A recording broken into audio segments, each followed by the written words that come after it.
back thinking I could eventually um, upgrade it, but then realized much too late that they're made in such a way that you can't upgrade.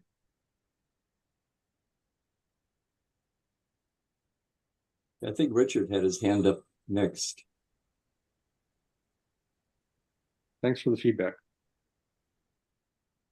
His hand's down. Cheryl? Yeah.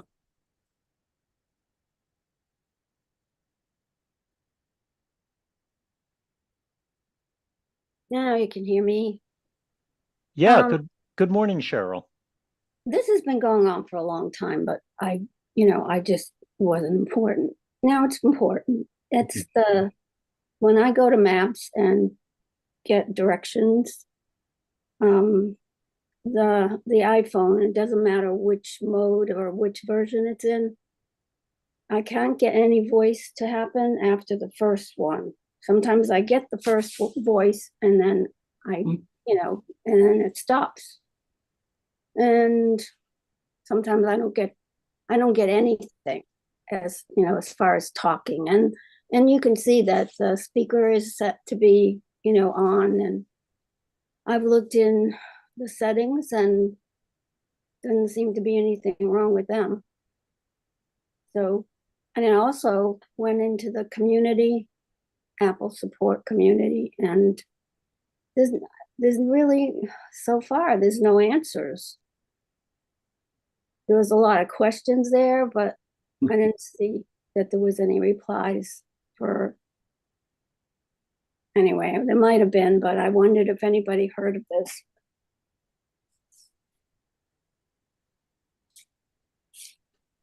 Was a problem long ago.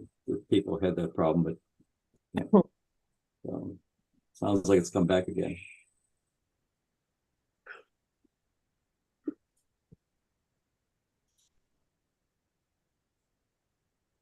I don't know. I guess nobody.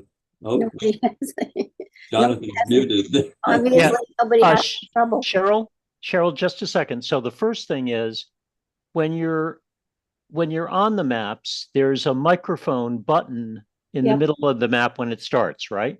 Right. Okay, so my experience is that if I turn that on, then I'm frustrated. I don't hear anything. And what I realize is it's because I'm on a straight road and there's nothing for the map to say. So is it possible that episodically that's happened? Well, I mean, I leave the speaker on and nothing happens when I'm driving it. I mean, I have to look at it, this is like, I'm going to get in trouble one day. You're not supposed to use a cell phone in the car. Now, is it Bluetooth to your car or does the sound come out of your phone itself? Mostly if I get sound, it comes right out of the phone. At first I thought, well, maybe, if I set the maps before I go, I get one voice, and then by the time I get to the car, it's not there anymore. Because it already told me, I understand that, it already told me what to do. Get out of your driveway and take a left, but after that, still nothing. So yeah, I was speculating two things. The first was just what I've noticed is times when I expect the Apple Map voice to do, or the Google Map, it happens there too, that if you're on a route that doesn't call for any turns, it usually won't, say anything for an extended period. The other thing I was wondering about is whether Bluetooth is doing something. Oh, Andy, go enter the waiting room. Whoop, whoop. That it, if you're not on Bluetooth and then you get in your car and it announces the first thing, but then it connects via Bluetooth, is it trying to maybe connect to the car, but then can't hear it? I don't know. But you do have a point. That CarPlay, I hate it. It's, I mean, it was, I remember the first time we realized that it was interrupting. I think that that we were doing something, or I was following the GPS, and all of a sudden a phone call came through in the car. And it's like, it's not important to answer that damn phone call right now, but it's important for me to see where I'm going. So, but I mean, maybe I need to disconnect that from the phone. Well, you might experiment with disconnecting it and then see what happens, you know? So how would I do that? The easiest way to turn off Bluetooth is to pull down or up on your phone to get to the control panel, Uh-huh. and then hit the Bluetooth thing, and that turns off the Bluetooth. Okay, that's right. Yeah, okay. So it looks like Andy Anako has joined our meeting. Hey there, oh there. It is so good to see you, Guy. Back at you. It's been a while. It's been a while since I've talked to a user group, and I'm glad that I'm talking to like one of the oldest and best ones. Congratulations on still having your community together. Well, Lawrence Charters is on the left coast, and so sometimes he comes in a little later, but he is the one who's continually trying to get us to do a 44-year anniversary or a 45-year anniversary. And there are a lot of people who just assume, well, what do you mean you're only 250 members? I thought you used to be larger. Well, we were 6,000 members before the internet. Well, it's just even impressive you're keeping a community together at all. This is not 100% relevant, but you got me thinking about how one of the many impacts of COVID was that there's so many community organizations that they're just so fragile because they're not a for-profit anything. They're just a unity of people that each found a job to do to keep their work going forward. And unfortunately, when it's an in-person sort of organization, I'm thinking specifically like there's a roller derby team in the city nearby that I used to like take pictures. I used to photograph their matches most months, and it's each team in the league is owned and operated by the members themselves. There's not like a national organization for flat track women's roller derby. And one of the things that got me so interested in the organization was how well they all just want this thing to happen. So they just, again, there are just like dozens of people in that organization who just, I'm going to make sure that like the insurance is taken care of. I'm going to make sure that the facility is secured. I'm going to make sure that we have officials, that we have enough staff, we have enough XYZ. And of course they're also like playing. So that's basically this person who is like the co-head of the organization, and like their name is like Jamie Lee Curtis as they're rolling around the track. And the sad thing is that, again, it's very, very fragile. So when they had to spend like a year and a half not participating anymore, it's not as though the passion ever left. It's just that the habits sort of fell apart. And so people found other ways to fill their time or to fill their energy, and it really hasn't come back together again. So that's why it's really, really an achievement that, yeah, you're 250 members, but you're still going on. That's something that should be celebrated and congratulated for. Well, and the one thing I was going to add is that also attending our meeting today is Rosie Sultana, who, if you could see her, would completely skew the age of our meeting. And she is our most recent scholarship recipient at George Mason, which is a school in the Virginia suburbs of Washington. And this all happened, Andy, because when the pie was bigger, there was really good stewardship that left the pie with a healthy enough bank account so that we could endow a scholarship. And in fact, Ken Goldman is here, who was the pie president in 2015, 2016, when we actually did that. And we recently have, I think Rosie is the 10th student that the scholarship has made awards to. So this is something we're really proud of. And I joke, Andy, that our PI members just are so heartened hearing a student like Rosie talk about her program and what she's doing. And Rosie hasn't done this so much, but some of the previous scholarship recipients express amazement that we're here and what we're doing. Yeah. Well, I mean, I think we're, at least the people I can see in this chat are old enough to remember what user groups were like, not just before the internet, but before like everybody knew somebody who even owned a computer. Like I was kind of raised at the Boston Computer Society, and where it was almost it was really like almost like being the people who create a public library, where it's like, no, this is a community service that needs to happen, otherwise people are not going to be able to. People need a place to go to learn about this stuff that is not about being sold anything for any reason whatsoever. And it's interesting that it's always an interesting cycle at the Boston Computer Society. I can only speak for the Boston Computer Society. I think it was actually might have been one of the very first user groups like in the country, because they date all the way back to like the late 1970s, when things started off as, hey, I understand that there's this thing called the 6502 processor then that this company has made that makes it really easy to make like a microcomputer. Is that even possible? Like, yes, I've done it. I still don't know how to hook up a keyboard to it. Oh, well, actually, I know a guy like at Stanford who like figured out how to do it. You just need an S100 bus. What's an S100 bus? Oh, well, let me tell you about this. Anyway, so and then the BCS grew to the point where people have ambitions of empire.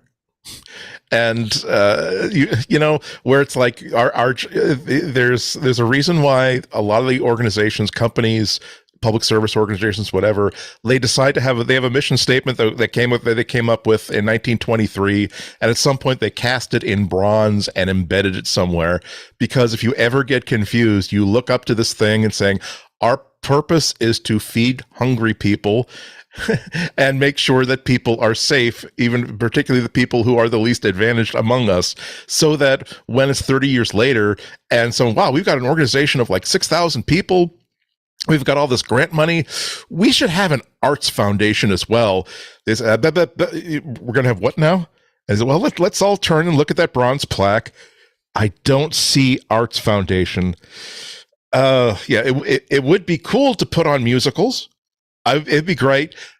Jeff, it would be great. We would all love to do that. You should definitely create a foundation to do that.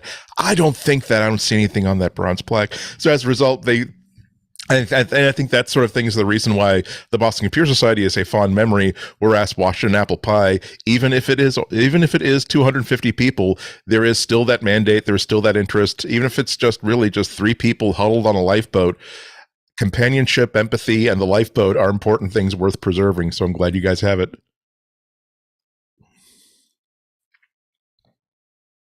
I have to apologize a little bit if I'm going to be a little bit in and out hitting the mute switch. I'm perfectly well. I just have that lingering cough after being sick for 2 weeks ago that I'm sure a lot of you are familiar with, where for some reason my energy is fine. I don't feel sick, but if the temperature takes a certain turn the certain way, I'm just bursting out coughing at random for 3 or 4 hours. So that's why I've got my thick sweatshirt on. I've got a scarf on, and I've got like the mouse pointer is literally hovering over the mute switch, and so please bear with me. But I certainly didn't want to miss out on this, so I'm glad I'm here. Yeah. So Andy, I've made you a co-host, which means that if you want to share any content, you can. You don't have to. You can talk. And everyone, I've spotlighted Andy, so that way nobody coughing will take the recording away from you. And as it should be. Well done. And everyone, so please post questions in the chat while Andy's talking, and we'll have plenty of time to pursue them later. And many thanks to our Van Zek, who's watching the YouTube just in case there's any action there. Terrific. So with that, take it away, Andy. And Yeah, I mean, I think you said the last time that I spoke before the Pi was 10 years ago. Like, was it mid 2010s? 2008. Oh, holy cats! That is different. 2008. So this is Yeah. like 15 years ago. Excellent. Which, as I said in the in our Twitter interaction, it sounds like more the periodicity of a comet. It which, was, which it's, makes it very cool. It's kind of humbling that like the amount of time is the entire age. If someone born at the time where I did the last one is now old enough to drink illegally, that's a very, very, really puts it in perspective.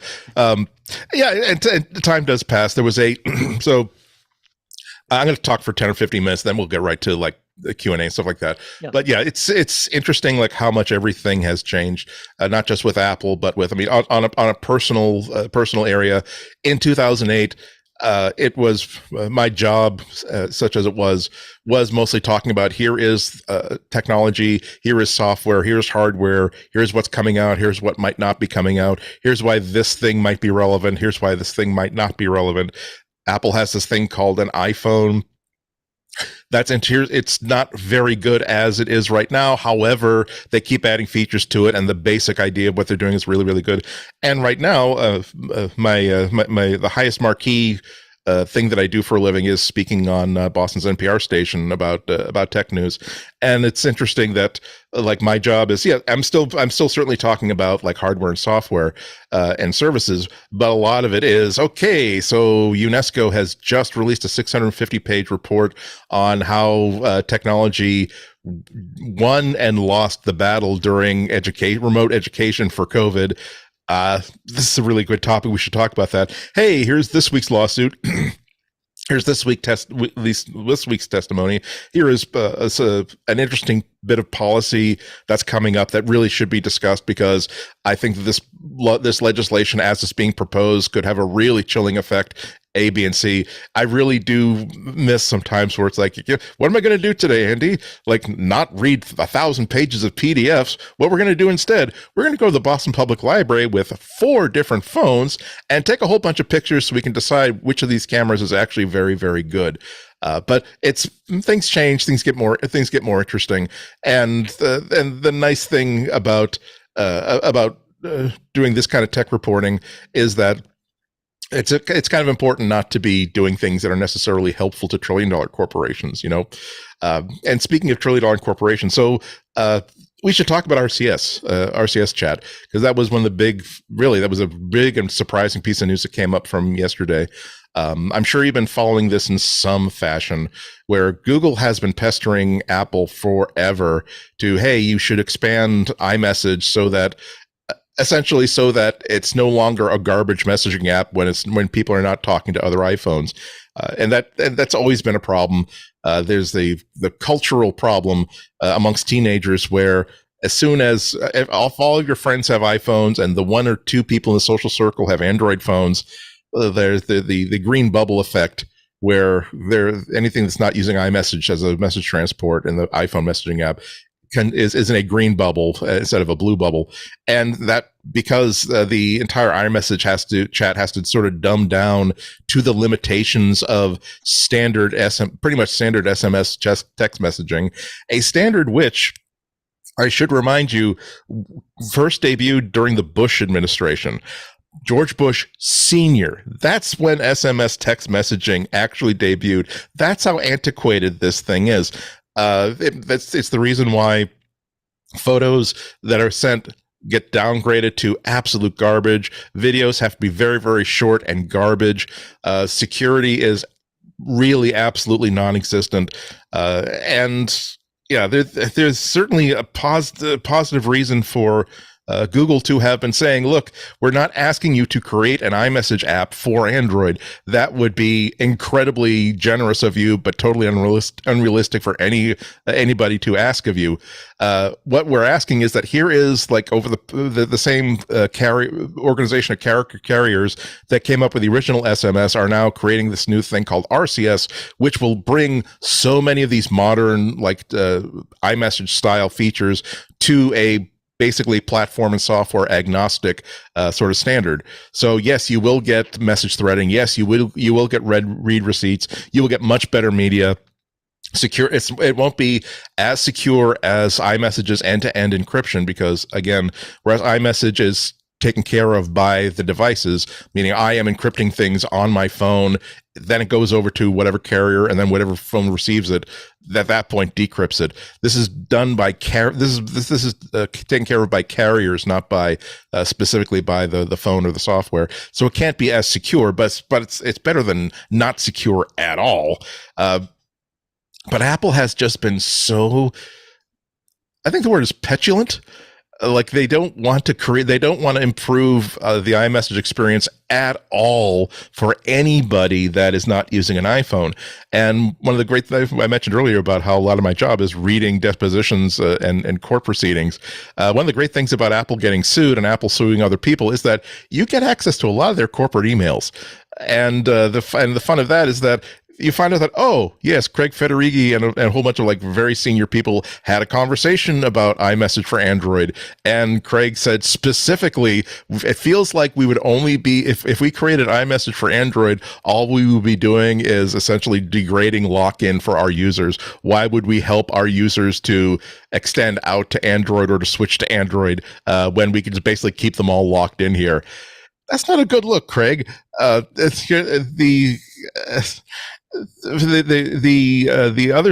is another side of this that there have been a lot of let's call it propaganda about how, well, RCS isn't even like an open standard. It's Google's private chat standard.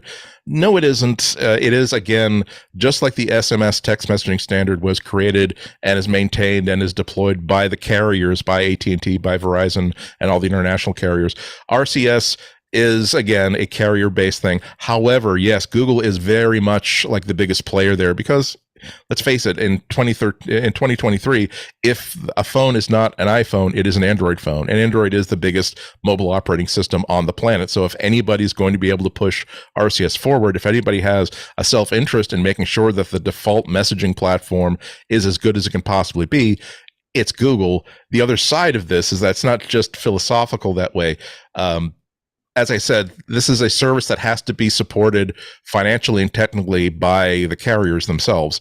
And so Google, a while ago, they bought a company that provides RCS services to carriers so that, yes, it is, you don't have to use Google services. Excuse me, a carrier doesn't have to give a big fat contract to Google to like do all the RCS stuff. However, it's definitely the easiest way for them to do it. And I don't know about you, AT&T, but I sure would much rather have a $2 trillion company doing all that stuff for me and just write a check for that. So yeah, it's there are a lot of ways in which it's in Google's best interest for RCS to go forward. And that kind of understands why, it kind of explains why Google has been so scrappy about RCS. When you were actually taking out ads during CES, essentially calling them out to a street fight about saying, why do you not care about security and privacy, Apple? Like, why aren't you, we are the tool of liberty, whereas you are the tool of lock-in and oppression. Like, okay, calm down. It's something that's important, but it's weird for you to actually be printing out coffee mugs and t-shirts and giving them away. They actually went so far as to some of you have probably heard of the Digital Markets Act, which is a big sweeping antitrust set of laws that passed in the EU fairly recently. And the purpose of the Antitrust Act is to say that, hey, if you are a company on the scale of Google and you have an absolute lock on search, if you're a company the size of Google or Apple and you have an absolute lock on the market for selling apps on that platform, we might want to spank you over that. We have rules that says that if we decide to declare that your app store is a monopoly that's under the control of this new act, we can basically force you to make changes so that smaller companies can actually compete with you, or they don't have to be under your thumb. Good stuff. It has positives and negatives. We're not going to talk about that here, but the outreach here is that it is clearly so that huge trillion-dollar corporations like Google cannot abuse tiny $50 million corporations or community organizations or open source organizations. However, Google said, well, look, if we're going to have to be spanked over this law, there must be a way we can weaponize it against our enemies. So Google joined with a coalition of phone carriers in the EU to basically draft a letter to the EU Commission saying that, hey, iMessage is one of these antitrust monopolies that this law was designed to target. We would like you very much to declare iMessage to be an abusive anti-competition platform and force Apple to open it up for RCS. Fortunately, and I think this is one of the reasons why Apple finally decided to throw in the towel. And I'm glad they did. As I said, again, it's a complicated thing. If you heard me talk about it on podcasts, certainly talk about it. See me talk about it on short social media posts. It's not, Twitter, Blue Sky, Threads. They're not in-depth, long-form communications, and so I kind of simplify it down. It is kind of complicated. However, as I keep coming back to the fact that it seems petulant that Apple has absolutely resisted any attempt to make iMessage in any way, shape, or form. They're committed to doing nothing.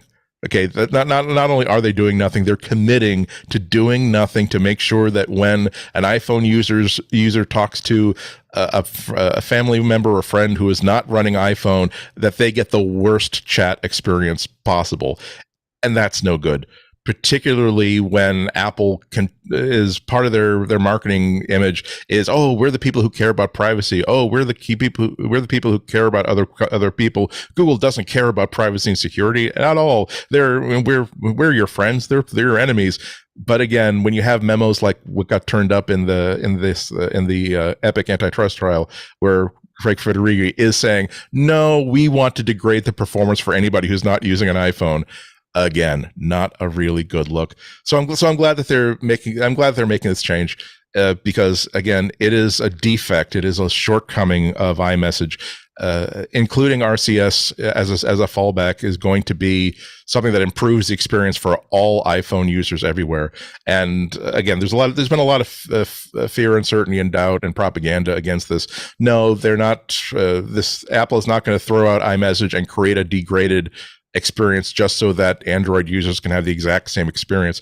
No, all that happens is that right now, when an iPhone user talks to an iPhone user and messages, they use the iMessage protocol. Again, the situation right now is that when the iPhone user is talking to an Android user, they fall back to basically they degrade everything down to SMS, which again has no features. So now part of that will be it'll be a little bit more complicated. But now, I can't use iMessage. Okay, so we'll drop down to RCS chat. And that's important. The other part of this discussion is that, and it's been part of the fun of social media is that, like a lot of us reporters and commentators, like we're facing like a flashing cursor because we have to write about this or talk about this now. And sometimes it's good to have that sort of public group chat with other people, because it helps you to understand. It helps me to understand exactly what I need to talk about and what I need to explain. And what a lot of the conversation that I'm seeing is that, basic text messaging, even iMessage, isn't really very relevant because everybody, particularly in Europe, is on WhatsApp. iMessage has almost no presence in Europe. It's all about WhatsApp. And it reminded me that I have to essentially, when I talk about this, remind people that thing is, most people who have a phone, it's not a lifestyle, it's not a hobby, they're not a member of a user group, they don't have that level of interest. The wonderful thing about basic SMS text messaging, for all of its failures and lack of features, is that here is the phrase that's in bronze on the side of the wall to everybody who who unboxes a brand new phone. It says to them, if you know your friend's phone number, you can send them text messages and pictures. You don't have to do anything else. You don't have to find out what messaging app they're using. You don't have to choose a messaging app for yourself, download it, install it. You don't have to create an account name and number. You don't have to provide all your friends and family with that account name and number. You don't have to convince all of your friends and family to use WhatsApp. All you just know that they have a basic messaging app that came pre-installed on their phone. If you know their phone number, you can send them this content. That is super powerful and super important. We must never lose sight of the fact that even something that people like in this conversation think is very, very simple and obvious, the person just wants to look, I'm going to walk into the Verizon store with $800 to buy a new phone, or in many cases, $220 to buy a new phone. And I want to walk out there with a phone because a phone is a basic need. Those people's needs are paramount. We're smart enough, and not smart enough, but we have enough experience and resources that we can explore solutions to problems and find those solutions. Other people, that's not available to them. The other topic that I sort of marked here on my little stickies floating window, a little bit about the Vision Pro. I am so excited about the Vision Pro, not necessarily for reasons that you might be thinking. The technology is wonderful, as it is a quintessential Apple product in that it is designed wonderfully. It is built wonderfully. What it's designed to do is designed to be the best possible thing for doing that thing that's supposed to do. It's ambitious. It's not stripped down. There are no sacrifices made. And that's the reason why it's a $3,500 thing that's relying on a whole bunch of components that are in extremely short supply for the next year or two at the very, very minimum. But what makes it so exciting to me is that I can't think of another product or another time in Apple's history, certainly not since the second coming of Steve Jobs in 1997, where Apple has taken a genuine risk like this. There is no market for virtual reality / augmented reality goggles like this. And when I say no market, what I mean is that there is no consumer demand for this. And we're at the stage that personal computers were in the late 70s, or the state that smartphones were in the 1990s.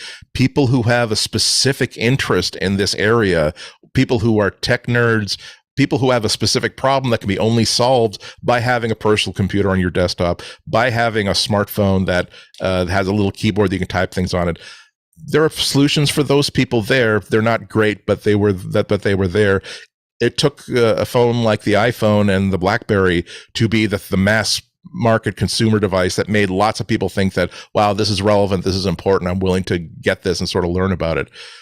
Virtual reality, augmented reality, right now there are only two markets for it. There are companies that are making bespoke devices for enterprise, like Microsoft's HoloLens, that is stumbling through a really valuable contract with the Army, even though all of their augmented reality devices for soldiers is failing in a very, very heroic way. I mean, just in a and it's such an amusing and heroic way. Again, it's a government contract, so they don't like throwing bad money after good, so they got to take another cut at it. But if you are a factory assembling, if you are like a major auto factory and training people to how to assemble this new thing could be helped by augmented reality, there is a $3,000 headset you can buy 500 copies of, develop your own content for, and save a lot of money on training. Great. Meta / Facebook has their gaming essentially a gaming platform.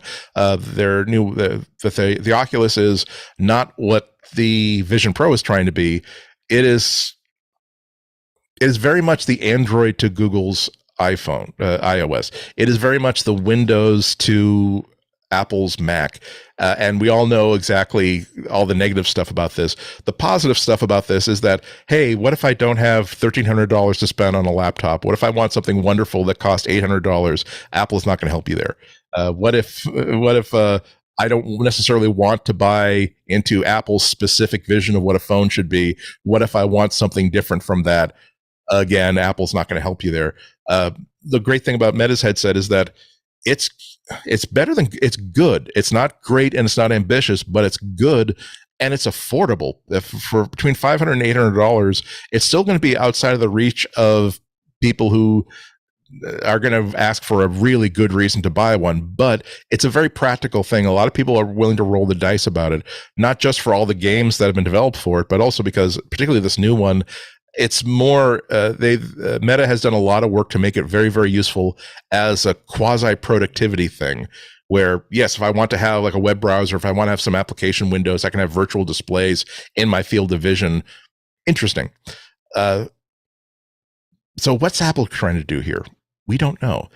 I'm pleased by the fact that again, top quality hardware, the best way that you can possibly do augmented reality, virtual reality, that's how they're doing it. They're not cheaping out. They're not saying, well, the latency on this display could be better, but what are you going to do? We want to make a sub $2,000 price point. No. Let's get the best displays available. Let's get motion tracking. Let's not have someone forced to like hold a controller in their hand in order to point at things and grab things. Let's make sure that's all actual live hand tracking. Again, these things drive the cost up. What makes me interested here is that when you get into the productivity stuff, you're dealing with stuff that has not been solved yet. There is one of the most dogged problems with virtual reality and augmented reality, or at least in this form, have been you're trying to hack a human eyesight system that's been developed over millions of years with a lot of very fast development over the past 100,000 years, by the way. It's really good at what it's designed to do, which is to track and focus on specific objects in real space. Okay. And all of the engineering that's gone into our vision system has been based on the idea that the thing that we want to be looking at is a real object, that if it looks like it's 8 feet in front of us, it is actually 8 feet in front of us. So the human hardware problem that even Apple hasn't solved yet is there are two different sets of muscles inside our eyes that are basically combining together when we focus on an object. One is I just happen to have a round object here. One is the thing that basically pivots your eyes in unison in and out to basically intersect on the object you're looking at, and the other is the muscles in the eye that essentially adjust the shape of things and actually affect focus on the object. And again, these things were designed to work in tandem so that the thing that's pivoting your eyes is adjusting to get to that object that's 10 feet in front of you. The thing that's adjusting actual lens focus is adjusting to an object that's 8 feet in front of you. Works great, no problem. However, when you have a virtual reality headset, you have a virtual object that's 8 feet in front of you. So one set of your hardware is trying to focus on an 8 foot away object. However, another set of muscles is trying to focus on these little screens that are a couple of inches in front of you. That's what causes an immense amount of fatigue, and nobody has solved this problem yet. This is the reason why one of the reasons why people have extreme discomfort and nausea in using a headset like this for more than a half hour or so. And again, Apple, at no point in any of their presentations so far have they said, we have cracked it. We have solved the problem. We acknowledge that this has been a big roadblock. We have fixed it. We have patented the hell out of the solution. You people are going to be blown away by it. So the thing is, it looks as though they're still going to be selling a $3,500 thing that is going to be, again, a dead weight on top of your head that you may not even want to be like having on top of your head for an 8-hour workday. Let alone a 2-hour work session, that is also going to cause eye fatigue that you're not going to want to have to be bearing with for more than the time it takes to play a game or have a simple 3D chat or deal with a certain a half hour or an hour long training session with something. This is why, again, I love this. I love how the story is unfolding, because I'm not skeptical about it. I don't think this was a bad move, but this is 100% risk on Apple's part. This could be a real failure. Now it's Apple, so that there are limits to how badly they can fail. Like the Apple TV, Apple CEO, I think it was Steve Jobs. I don't think it was Tim Cook. I think it was old enough that it was Steve Jobs, who, after they introduced the Apple TV and it decidedly failed to light the world on fire after 2 or 3 years, started referring to the Apple TV as an experiment. Like, really? You packaged it, you're selling it in stores, and you're promoting it, and you're selling content for it, but that doesn't sound like an experiment. Like a Google Glass, Google was explicitly from day one saying this is an experiment. We think this is a really interesting idea. We have no idea what people will use it for. We have no idea how people are going to use it regularly. We have no idea how people are going to interact with you if you're wearing one of these. We are calling this an experiment that we're making in limited quantities to people who are so excited about this that they're willing to spend $1,500 and be on a wait list for this. That's a real experiment. The Apple TV was not an experiment. That's why it's as close to a failure as Apple can ever really admit to without being the keyboard on the 2000 MacBook Pro. Anyway, 2018 MacBook Pro. So the other part of this that's interesting is that if there's like a Netflix or an HBO Max like miniseries, like just like there was like that great series about BlackBerry a while ago, you could see how you could turn this into really interesting drama where, hey, we're Apple. We know design. We know human interface. We know software. We have some of the most brilliant people out there. We are willing to we're willing to bet billions of dollars and years of development on this thing because this is going to be the next big thing. We changed the world with the personal computer with the Apple II. We changed mobile computing with the iPhone, and now we, Apple, are going to be doing the same thing again with wearable virtual reality, augmented reality computing. And then at the end of that big episode 3, there's, hey, guy, have you been on Reddit yet? No, I've been working too much on revolutionizing the world with our augmented reality. You should check out this thing called ChatGPT. I don't know. You type into it and it like types things back to it, and you can like, hey, we'll create pictures for you. And then they cut to black, cut to credits, because this is the time where people at Apple realize that we should have spent billions of dollars developing that instead. Have we spent this much time doing something that's completely irrelevant? Because that could be part of the problem. Apple has already suffered a little bit from this because you need the best people to in the entire industry on augmented reality if you're going to develop something like this. And they got the best people. And once they got the best people, they made them very happy because they said, no, we're not doing an experiment. We're not doing a research project. Here is our target. By 2024, we want to release an actual product. We are Apple, and we will sell this in every one of our mall stores and landmark stores everywhere. As a researcher who's used to publishing papers and making one-off prototypes, that's how you keep and hold the most valuable people working in the space. Now think about artificial intelligence. Think about the best minds in artificial intelligence, and Apple comes to say, "Hi, you are one of the most leading lights in artificial intelligence. You can write your own ticket anywhere. We're hoping you're going to work for us." And then, wow, I always wanted to work for Apple. They signed the dotted line. So there's this thing called large language models for natural language processing, or maybe you want to work something in NeRFs. These are neural radiance fields that allow us to create entire 3D spaces. Like what do you want to start working on? We think you should work on the autocorrect on the iPhone's keyboard to make sure it's correcting the words much, much better. And the dude is like, I could be creating spaceships that go past Mars to the really good real estate in the solar system with a budget of $3 trillion budget. You have basically said that we want you basically repairing tires in an auto zone. What the hell have I gotten myself into? So not only have they not been able to attract that sort of talent, whatever AI talent they have been able to get, Google has hired them away. OpenAI has hired them away.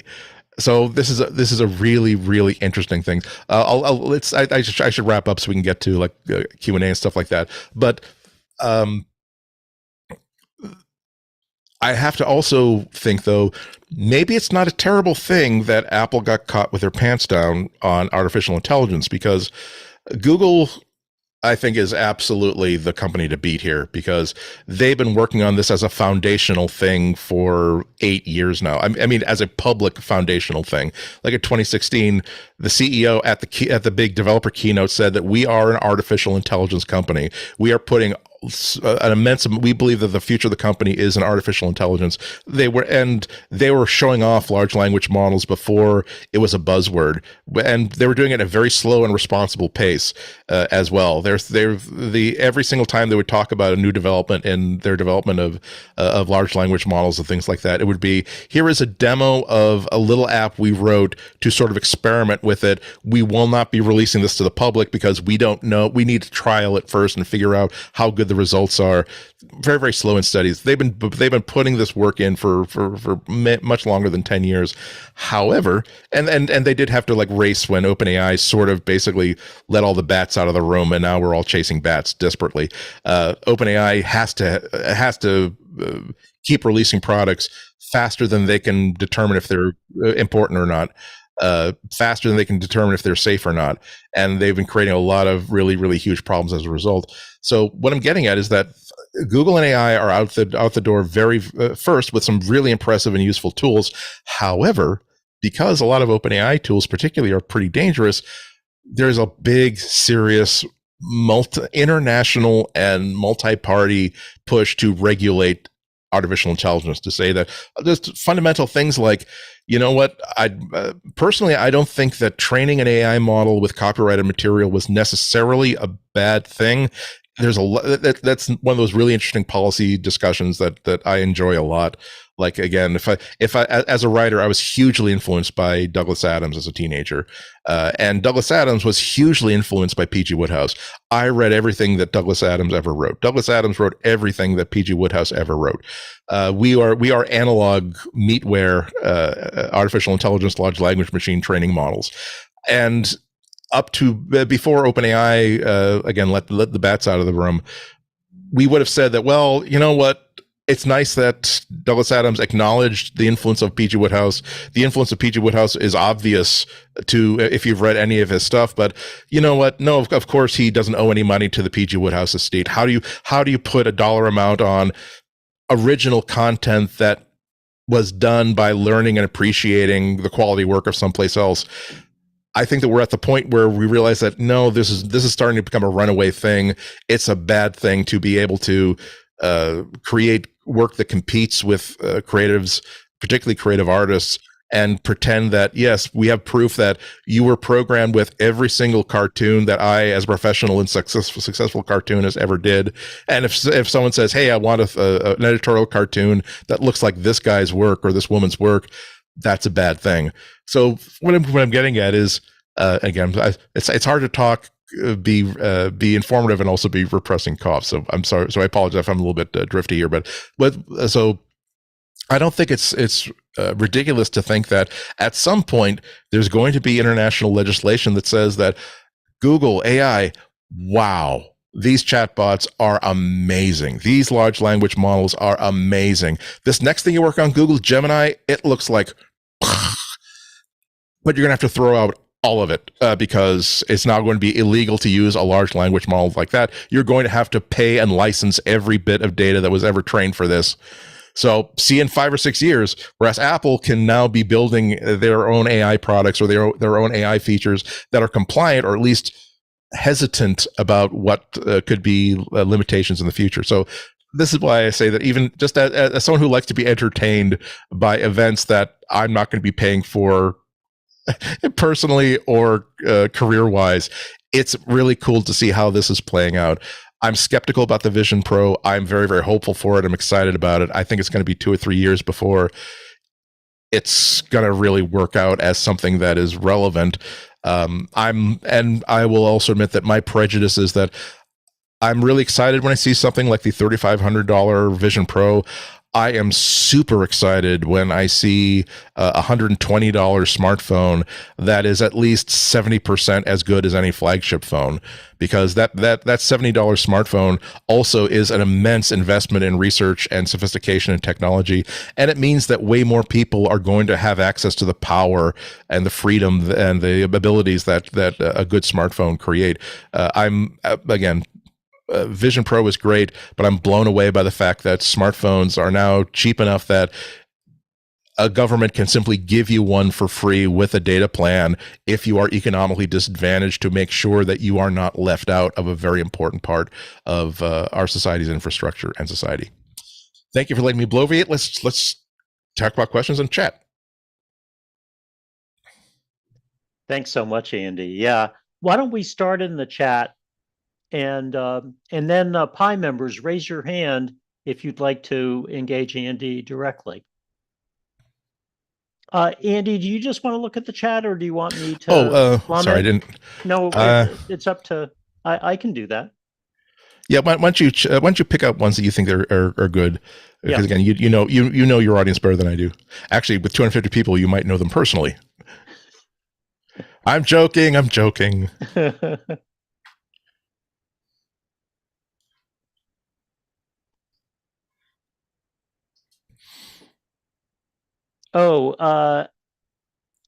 Ken Goldman, who I mentioned was the Pi president who initiated the Pi scholarship, had some wonderful comments about remembering your 2008 appearance.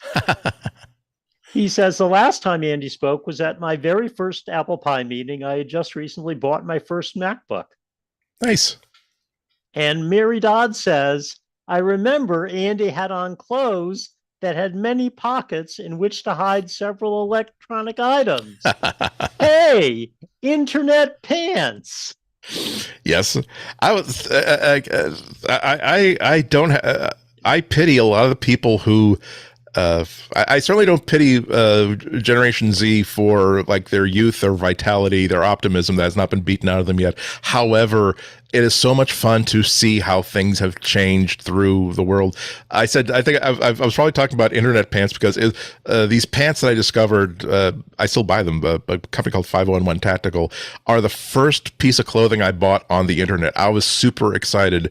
It was like when Twitter had just started to become a thing where I could basically and I had enough followers I could say, hey, and does anybody like know a really good pair of like pants that like has a couple extra pockets, not necessarily. And so everyone was recommending, so I ordered these things off of 501tactical.com, and they were my internet pants for a long, long time. I was very, very overjoyed by them. And of course, the internet is just where you shop for things. But the idea that, wow, I have received pants through the power of the internet.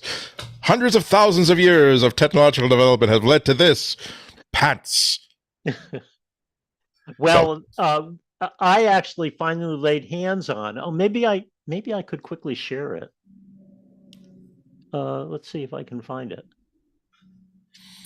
Yeah, the other difference while you're looking for that is that like I needed a lot more pockets back then because this was before the collapsing of you need 8 different devices. Now you need maybe 2, and one of them is your earbud. Is your wireless earbuds. You don't necessarily need them either. So yeah, there was a time where it's like, oh, I need access my camera. Oh, I need my PDA. Oh, I need my iPhone. Oh, I need my other phone that I use because the iPhone at that point is not really very good and can't even do cut, copy, and paste. Yeah. So this this is Lawrence Charter's write-up of your 2008 appearance. Oh, and so talking about the pants, the question I have for you is, he says you pulled out of your pants then an iPhone, a Kindle, a Panasonic camcorder, a Flip Nino camcorder, a Kodiak Z6 HD camcorder, an Aptec HD camcorder, sold only by Walmart, a Nikon P60 digital still camera, and some other items. Some of them are pictured there. So the question would be, do you have more devices than then now, or less devices than then? Definitely fewer. And now that I look at that assortment, so I know exactly what I was up to. I actually mentioned it earlier this morning, where there are times where you really, if I wanted to check out how good is this camera, I have to basically take the same shots with a whole bunch of these cameras. And I probably like had them in my bag, but decided, hey, if I'm going to talk about internet pants, I'm going to show off the capacity of the internet pants by filling them to maximum capacity in a very, very friendly and safe way. And the Nikon of them, I think the Nikon, the flip camera, and maybe the Kindle, because I was traveling, would have been the stuff that I have in there as a sort of normal thing. The Walmart camera was fun because I'm like, this is listed as having a lot of features that can't possibly be really great features. I'm going to have them send me one and basically compare it head to head. I still miss the flip cameras though. I thought that they had something there that could continue to be developed, but in many ways, again, consumers, they're not dumb. They will tell you exactly what they need, and they will stop buying the stuff that they don't need unless the Kardashians are recommending it, of course. Well, all I can say is what you did to be organized for that meeting seemed to be well appreciated by the Pi members who were there. Then that was like a year before the iPad. Those pants like had a back pocket that was big enough to hold like a normal like iPad, not with a case in it. And yeah, mostly for comedic effect. Because if I sat down with an iPad in my back pocket, that would be the end of the iPad and the end of my butt probably. But yeah, the idea, what I loved about those pants is just the idea that there are times when like you need to empty your right hand or your left hand because you're changing a lens on a camera or something. And no, of course, you're not going to put the zoom lens like and carry it around your back pocket everywhere, but it will get it out of the way and prevent you from dropping it while you do the lens swap. And I still have like 4 pairs of like these exact same pants. Like whenever it's usually like 2 pairs of black pants, 1 pair of like brown, 1 pair of tan. Whenever one wears out, I replace it with the exact same model. That was a very good investment on my part. Oh, George Hogeman, who does our photo SIGs, says, I'd like to share my appreciation to Andy for his thoughtful recommendations. And at his 2008 presentation, showed off the tactical pants, which got me to buy several pairs, which I then wore during a 1-year assignment in Afghanistan. George was a diplomat and served overseas. Several years later, he showed off his Olympus Micro 4/3 camera on a MacBreak Weekly podcast. I've subsequently gone all in on that system spending, even more than what I've spent on Apple products. Yep, that's pretty much me as well. Yeah, I love the Micro Four Thirds system, even though that. Yeah, it's my most expensive and most consistent piece of jewelry is now a Mark III version of the Olympus OMD EM1 with like a really good like professional like zoom lens on it. And I just wear this like on a sling and it's like bouncing on my hip. I love the fact that like it's all brassed in places. It shows like it's been loved and stuff like that. But I do occasionally think that, hey, Andy, if you had like a $4,000 laptop, would you be carrying this openly on the subway in New York City like this? No? Then maybe the $4,000 worth of camera gear can go in your laptop bag before you board a subway or things like that. Yeah, the thing is, after just getting off this pedestal about, what, a $80 smartphone that could be given away for free is in most ways more impressive in its impact on society than a $3,500 device that lets you watch magical elves dance on your. Meanwhile, I'm saying, yeah, $4,000 worth of camera gear, awesome. If the thing is, if you can afford it, and again, I'm a freelance. I'm still a freelance journalist. I ain't making the big bucks, but that camera and particularly that lens has created so much joy and so much intellectual engagement for me that it's worth double as far as I'm concerned. Cool. A quick question going back to what you were talking about RCS that I'd been wondering about. So how will an Apple user know if a message is via RCS or SMS if both are green bubbles? Apple hasn't said yet. They've definitely said that no, the green bubble is not going away. It will still be differentiated from messages that are in this thread that were transported by the iMessage transport.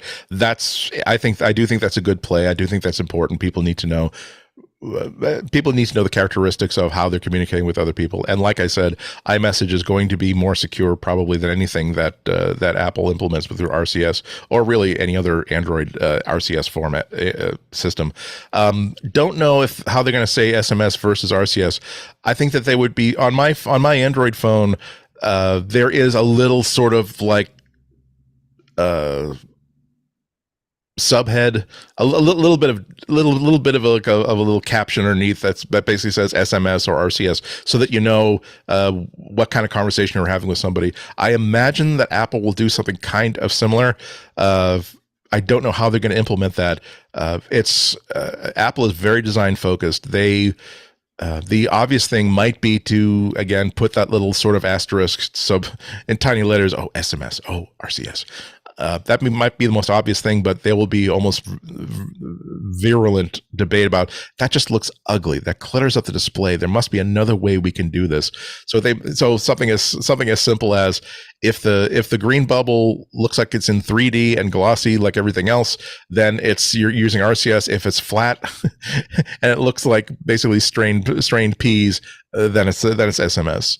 Well, I hope it's done in an elegant way that isn't confusing, Yeah.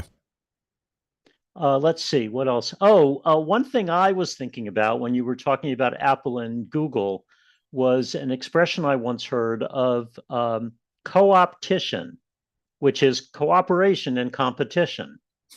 And I wondered what you think of the things that Apple and Google have been doing together, as much as they've been very vigorous competitors. They did exposure notifications together during the pandemic. They're doing passkeys together, trying to do that. They're doing AirTag tracking together. Yeah, I hope I don't overstate things when I talk about competition between Apple and Google. There are areas in which they are diametrically opposed, and not just diametrically opposed philosophically, but their business plans are in direct conflict with each other. Okay. And that's when both companies will seriously dig in their heels. However, realize that, again, these are not neither of these companies are being run by an insane megalomaniacal billionaire who doesn't care the damage that he leaves in his wake. These are when there is room for them to work together, they enjoy working together. The people that work for those companies, they work together on a regular basis. I mean, because they hang out together, they're part of the same communities. Again, if you're an AI researcher, if you're working on car technology, you probably know people who know each other who went to the same school together. You probably at some time in the past worked together. You will probably at some time in the future work together. So there isn't this firewall that says that, word has come to the Central Committee that you were in communication with a representative from a competing faction to our business interests. We require you to appear before the Central Committee to explain your behavior, and that we may apply corrective action as necessary. Come with us now. No, there's a lot of fun that goes on, and I will say, particularly where security is concerned, Google and Apple. Really, it's the same security team working in two different facilities when it comes to that. It's in everybody's best interest to have the most secure, to make the internet as secure as possible. So long as it doesn't affect iPhone sales, Apple is 100% on board with that. And so they work together very, very closely and very, very well. Okay, let's see. Oh, this was another thing I was thinking about when you were talking about the whole iMessage thing. And it was that, it used to be that vertical integration was thought to be a good thing. But in today's world, vertical integration is thought to itself be somewhat anti-competitive. Do you think that's what Apple's been up against these days? It's hard to say, because what I love about the term vertical integration is that it's really great corporate speak. It doesn't mean, it means, you know what it means, but it doesn't have any force of language to it. There is Apple's signature advantage has always, the iPhone's signature advantage has always been, we develop it, we create everything that's in this little thing that you're holding in your hand, okay? We created the operating system, we created the hardware. So we created the operating system and the hardware to work extremely well together. We created the application development platform that apps are created creative with. We created the Xcode, the system that is used to create all the software for this device. We have earphones. We have a excuse me. We have a watch that are all working together because, again, all designed by the same people. And now, if you want to use this as an external camera for a desktop Mac, it will do that too because we all designed this together. And also just the simple case of it is very, very likely that when you open up your AirPods in proximity of your phone, your phone will find them and connect to them very quickly and without any trouble. That's not necessarily true even when you buy a $350 pair of Sony earbuds. The flip side of that is, as you allude to, lock-in.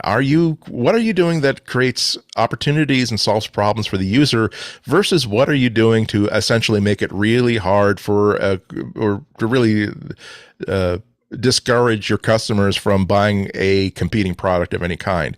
And a lot of this stuff is really, really artificial. Again, iMessage not wanting to support anything that makes it easier to communicate with people who are not also iPhone users is a bad thing. Like one of the few times I've ever heard Tim Cook say something stupid was when he was in a public forum answering a question from a business reporter who, oh boy, did he set Tim Cook up. I know how to set up. I know how like executives get set up. And he said, I don't mean that this was a bad approach, but basically on a better day, an executive at Tim Cook's level would have said, okay, he has just limited how I can respond to this question. What he said was that, well, I'm not quoting verbatim, but this is the basic situation. Well, Tim, I'm having problems exchanging messages between my iPhone and my mom's phone. My mom uses an Android phone. And so when I send pictures of my mom's new granddaughter, they don't look very good. And I just want my mom to, which I tell my mom about that. And again, Tim Cook should have said, okay, he just invoked the Mom Act. I have to be very empathetic and I can't really press this button hard. Instead, he said, well, we'd love for your mom to buy an iPhone, which is the tech bro Silicon Valley version of let them eat cake. And that's sort of a signature problem of, no, we're more interested in platform. Excuse me. That's a single example of when Apple puts customer lock-in and vertical integration ahead of user services. But it's the thing, one of the big problems that I think that a lot of us have, commentators, reporters, fans, users, is when we try to ascribe to a huge corporation the values and the ethics of a human being.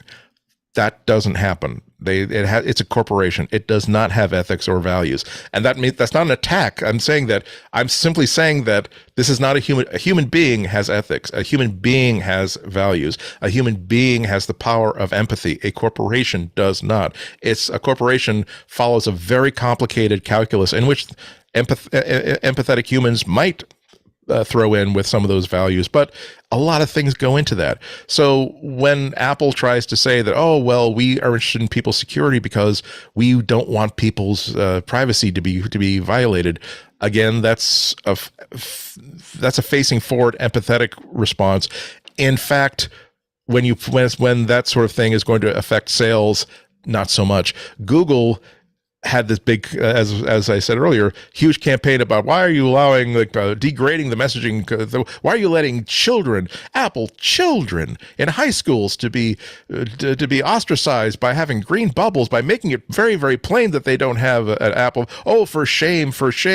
And wow, they really care about users and they care about children. Google, why doesn't Apple care about children? Is what, again, a fan or a user might think. Like, yeah, again, Google has a service that almost every cell phone carrier across the world is going to use and contract with in order to implement RCS. Everything they're saying is great. It's great. Most of it is actually true, but there is also a business reason while they're doing it. So that's why it's difficult. I will wind up by saying that I like that the two big titans in a lot of these spaces are companies with diametrically imposed business models, where every time a Google service is available to a person it was not available to, Google makes money. That's a great thing. And something that you will observe if you go to a public library and look at the public access internet terminals.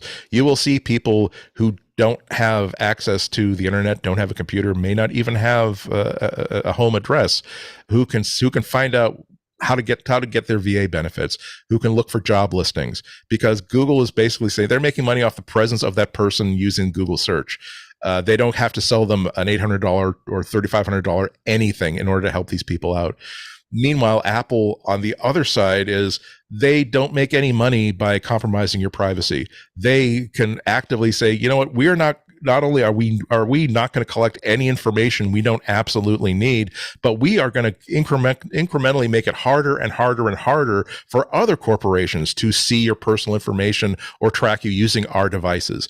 And again, that is again a very, very positive thing for that everybody should have that experience. It also aligns with their business interests because they don't make any money off of your personal information. They make money by selling you the $800 phone and hoping that you will like the experience enough that you will then buy their $200 earbuds and not a competitor's one. So that's why it's a complicated. I think it is a tightrope that all these companies have to dance along daily. I can't line this up without giving you my favorite example of this, which is like the Apple Watch. It's like I find this hysterically funny that almost every single major keynote that Apple produces is like, oh God, they're going to make us scared and upset, aren't we? And like somber music and slow tracking boom camera through a forest a twilight shrouded in mist, and then you see like a truck in a ditch with the hazard lights flashing, saying, on December 8th, 2022, Martha Terwilliger and her 3 children skidded off the road on a forest road in Washington State. They were immediately rendered unconscious by the impact, but her Apple Watch detected the crash and transmitted her location to emergency services independently. Pull back to the family hugging each other and looking at this recreation of this truck. They're alive and well today. Like, oh God. And Tim Cook's saying, oh, we think that the Apple Watch and health is the most important thing we do. And at this point, this is why like Apple doesn't put their executives in a lot of like unmanaged Q&A situations, because this is where I would say that, wow, that's great. And I'm glad those people are alive. You know how you could save a lot more people? If you didn't require an Apple Watch to be paired to an iPhone and only an iPhone. I mean, Tim, like even if you just allowed it to be paired to a health app on the iPad, it would be great. And you would be saving so many more lives, because Android is like the most popular mobile operating system in the world by a significant margin. So when are you going to do that, Tim? And just my head would explode with the look I would get from Tim like that. So like I said, vertical integration, okay, it's a great thing on a chart, but it's not as useful as simply saying there are areas in which a company will try to help. There's an area in which helping people is a business opportunity. There are areas in which companies will not try to help because that runs contrary to business interests. And it's the reason why I get, especially on MacBreak Weekly, a lot of people, I think unfairly, but opinions can vary, think that I'm the person who hates Apple and keeps attacking Apple. It's that when a story comes up, it makes me think about a lot of different things. And one of them is, how is this going to affect ordinary people? How does this strategy work out that essentially is as a positive thing for people? And at what point, whether it's Google, whether it's Apple, whether it's Facebook, whatever, at what point are they putting a halo on themselves that we're supposed to we're not supposed to notice that, hey, that's an Apple logo on that. You manufactured that halo and you put it on yourself. You have no divine providence from God. Hey, sometimes it's important to point these things out. That's all I'm saying. Well, I think you do it from wanting them to be better. That's the impression I have. But Andy, one more question from the chat, and then we'll go to a couple of live ones. It looks like George and Mike Emery both want to know about Apple cars. George says, how is Project Titan going? Mike says, any new rumors on Apple car development? It's very, very quiet on that front. And I should say that this is an area which I have no inside information. I don't know anybody who's working inside that project, nor, as I sometimes benefit from, do I know somebody who is very plugged into that. These are the people to cultivate, the people who are not bound by an NDA, but wind up having drinks with people who are under NDA. That's how you get the really good information. And that's it. That's a story in and of itself. Let's remember that when this story came out of the blue in the Wall Street Journal, a story that I think had to have been planted. I think that was done with this is not a leak. This was not someone talked who shouldn't have talked and they got fired for it. I think Apple wanted this information out there in a form in which they didn't have to talk about it or respond to it in any way, shape, or form. But in the early days, what we found out was that not only were they working on a car, but whatever their slide deck was, whatever their keynote presentation was when they're trying to hire people from the audio industry, it was so freaking good that you could get the person who's the head of European operations for VW or another company to jump ship after 22 years and start working for Apple. That really impressed the hell out of me. Because that's not, hey, we thought it might be kind of interesting, or hey, we actually want to improve like our the cameras on the iPhone, and we thought, hey, maybe a practical project to improve the cameras be to put cameras on a car and see if we can collect data. Like, no. They gave them a presentation that says that we expect to have an Apple branded or an Apple affiliated car in the market in the next 8 years, and here is how we're going to sell them, and here's the price point. And a lot of those people, actually most of those people, are no longer with the company. So whatever that slide deck was, it did not turn out the way that Apple hoped it was going to. Also, it's hard to overestimate the hype on technology in cars back then, where everybody thought that, oh, well, in 10 years time, we're all going to have robo-taxis. People will only drive their own cars because they're enthusiasts, or because they have that edge case sort of needs where they can't be helped out by having a self-driving car.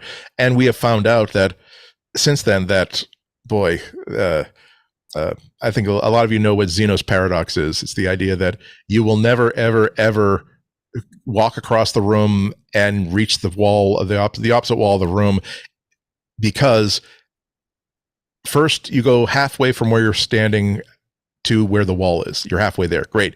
You keep doing that over and over and over again. At one point you are 1 millimeter away from the wall, but then you can only get a half millimeter away and then a quarter millimeter away.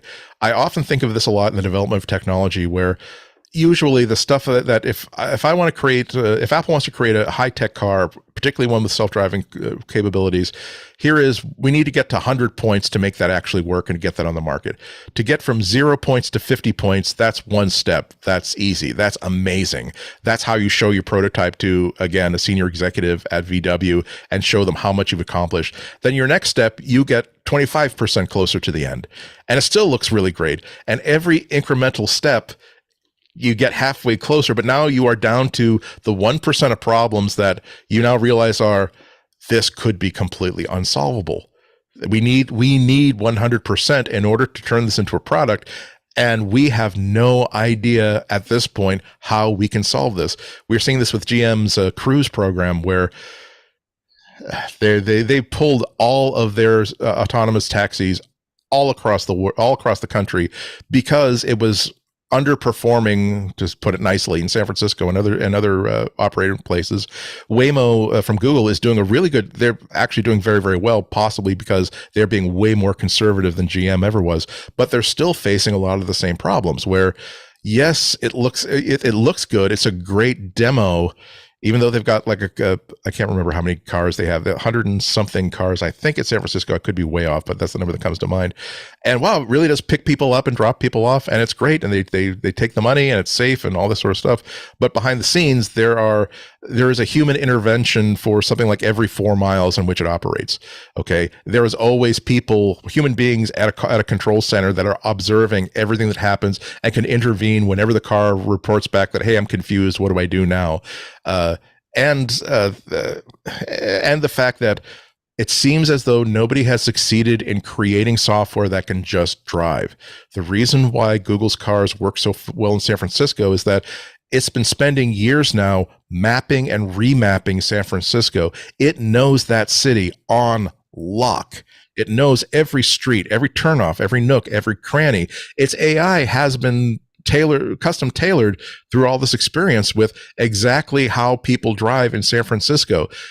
At some point, if they get this running perfectly in San Francisco and they decide, okay, great, we are going to have this working in Cincinnati, Ohio. Great. You're not starting all over again, but you're starting at least 40% over again, because now this is not going to work until Cincinnati, Ohio is mapped as well as San Francisco. So you hear less about, Apple does have a fleet of Jaguar. I think they're based on Jaguar platforms of, they're not, basically they're wired up the wazoo. They are photographed on a regular basis, and what software is running on them, who knows? You would have to bet that part of it is like betas or alphas of self-driving technology with a human being behind the control to take behind the wheel to take control immediately. But now you notice that a lot of the conversation that Apple is having, actually most of it, is about in-car entertainment systems. They created I don't think they ever showed a full like prototype of or engineering like design of what they were hoping to build with an Apple car, but they have shown, well, here is like a car with a huge completely glass dashboard that is completely being run by Apple CarPlay and our Apple services. So I think that's where they're going. I have never ever understood how Apple could make success creating their own car. I could see them deciding we want to be the company that makes the black box that is bolted onto the firewall. We are the company that will create all of the smart car technology that is found in most cars at this point, including all the stuff that essentially collects information on how well the engine is running and hopefully is not being sold to people who work for that car company. I certainly think they want to be selling that technology and licensing that software to car makers. I, for the life of me, cannot imagine why Apple would want the considerable amount of pain in creating a car business with everything that running a car business entails. That doesn't mean they're not going to do it. That doesn't mean it doesn't make sense. I'm just being absolutely as honest as I can. In my wildest fantasies, I cannot imagine why Apple would want to do that. It seemed like it made more sense in the time before, when people thought self-driving cars was right around the corner. Yeah, that too. And also, I'm just reminding myself of simple things like that. This was also when Johnny Ive was part of the Holy Trinity to Apple and had an immense amount of influence. A lot of his influence could have been, I've never designed a car before. I want to design a car. Apple is a design company that expresses its design aesthetic through technology. If we are not making a car, we should be making a car. Just like I argued a few years ago that we don't make jewelry, we should make a watch. And it should be designed like a stylish watch. So I think that might have had an impact on it as well.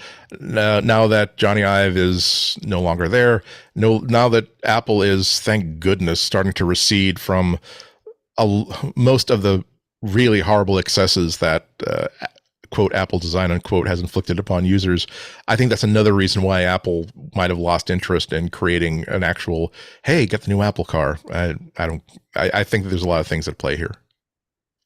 Thanks. So let's go to the live Q&A. Diana King, take it away.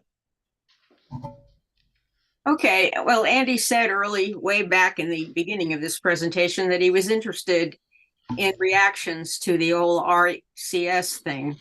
And later he said that he was interested in how these various things affect ordinary people. So I thought I would describe the situations that I'm dealing with. My question really is, how is the RCS transition likely to affect these situations that I have to deal with? So the first thing is, I have an iPhone, my two grown sons and the one son's family, we all have iPhones. We all keep in touch with iMessage and texting. And then especially my younger son and his wife are in constant contact with it. And then my older son has serious health issues and he uses a Dexcom. And he had to go on a business trip to San Francisco a year ago. And I was utterly amazed at the fact that I could use not only texting to keep in touch with him at a distance of 3,000 miles, but also see his glucose readings on the app that goes with the Dexcom. So we were able to keep in touch with that, and it was great. Now, take us over to the Eastern Shore to a beach house that we have over there. And the cell phone coverage in our neighborhood is almost, there's almost none. You get a very weak signal or no signal most of the time. And again, when I had Verizon service over there, I was able to text my older son. We kept in touch, tracking his health and all with texting, and it worked despite the low signal over there. Now the broadband switched.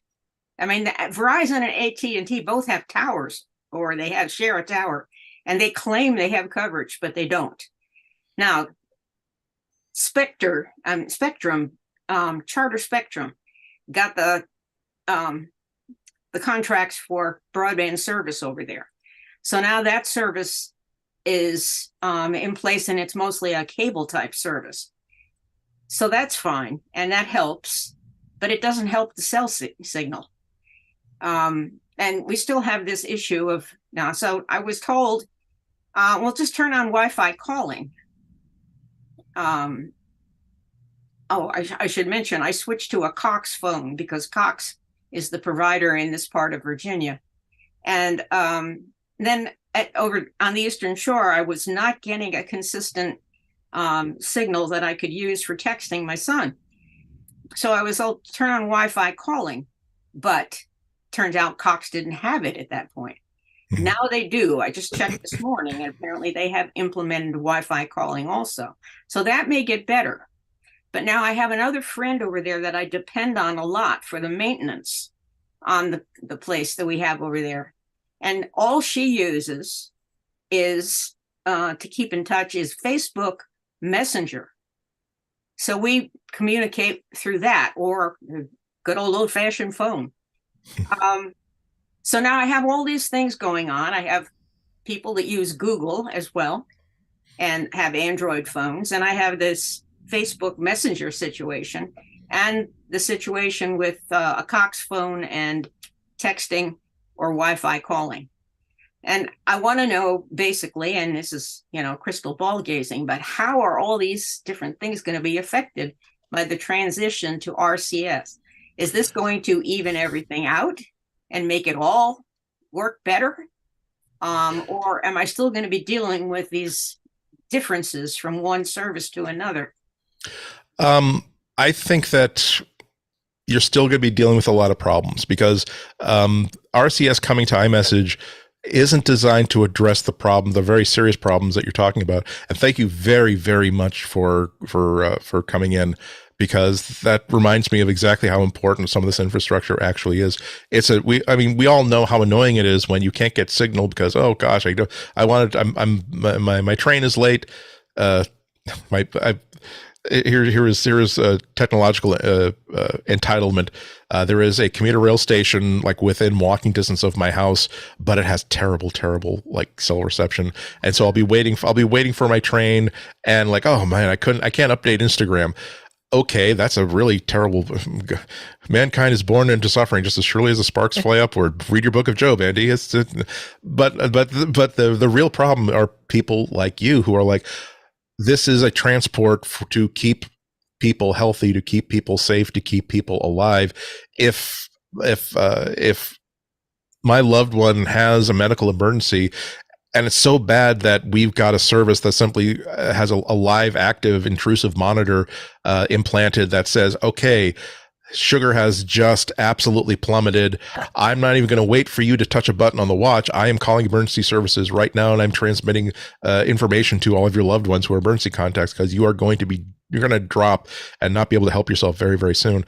So when you have what sounds like a simple problem for using Instagram, that's a critical problem, and this is part of why I'll answer the first part of your questions in a moment. But this is why, because I can't tell you that this is going to be a solution to a very, very important problem that you're having.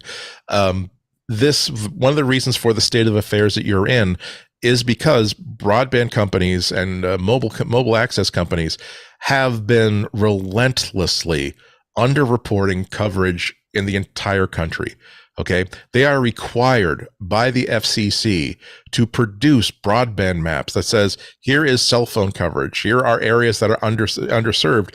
And it's not even necessarily problems that they're twofold reasons why these rules exist.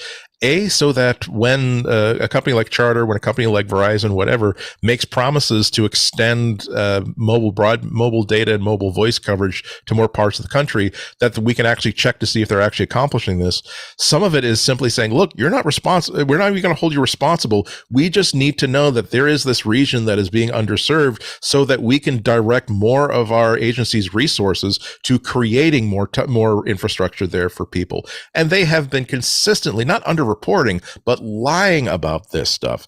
About if they have one super rich, and this is not against the rich sort of person, but I'm saying anybody can get beautiful cell service or beautiful broadband if they have enough money to say, guess wow, it's going to cost you $30,000 for you to run fiber optic to basically my two houses. Okay, that stinks, but you know what? I can't deal with not having any internet or any cell phone service. Here's $30,000 when you can come and do it. Okay. But they will say, oh, well, gosh, this very rural and remote community that is mostly living below the poverty line. Look, it has beautiful internet service. You see, we're getting like a gigabit internet up and down. And they don't have to say that, oh, by the way, we're lying to you because that's just to this one house served by this one specific run out that we did to it. And that's basically why we're getting the spotty coverage that we are. Unfortunately, I don't know how we can help this apart from supporting the FCC and supporting our lawmakers and saying, look, this is important to me. This is important to us. This is not just not being able to see Kim Kardashian's latest post on Instagram or whatever. This is really affecting my life in a bad way. It's the only way that we can affect change. Now, as far as what the RCS, first of all, it's not an RCS changeover.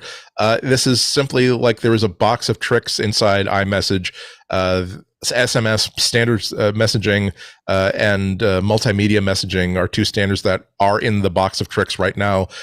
Apple in 2024 has just said they're going to be adding RCS to that box of tricks. So for you, in terms of when you have cell service, you are not going to notice anything different, except that when you have friends and family members who are using Android phones, when you send them a picture, they'll be able to see it in full resolution. They'll be able to see it as well as any of your iPhone friends can.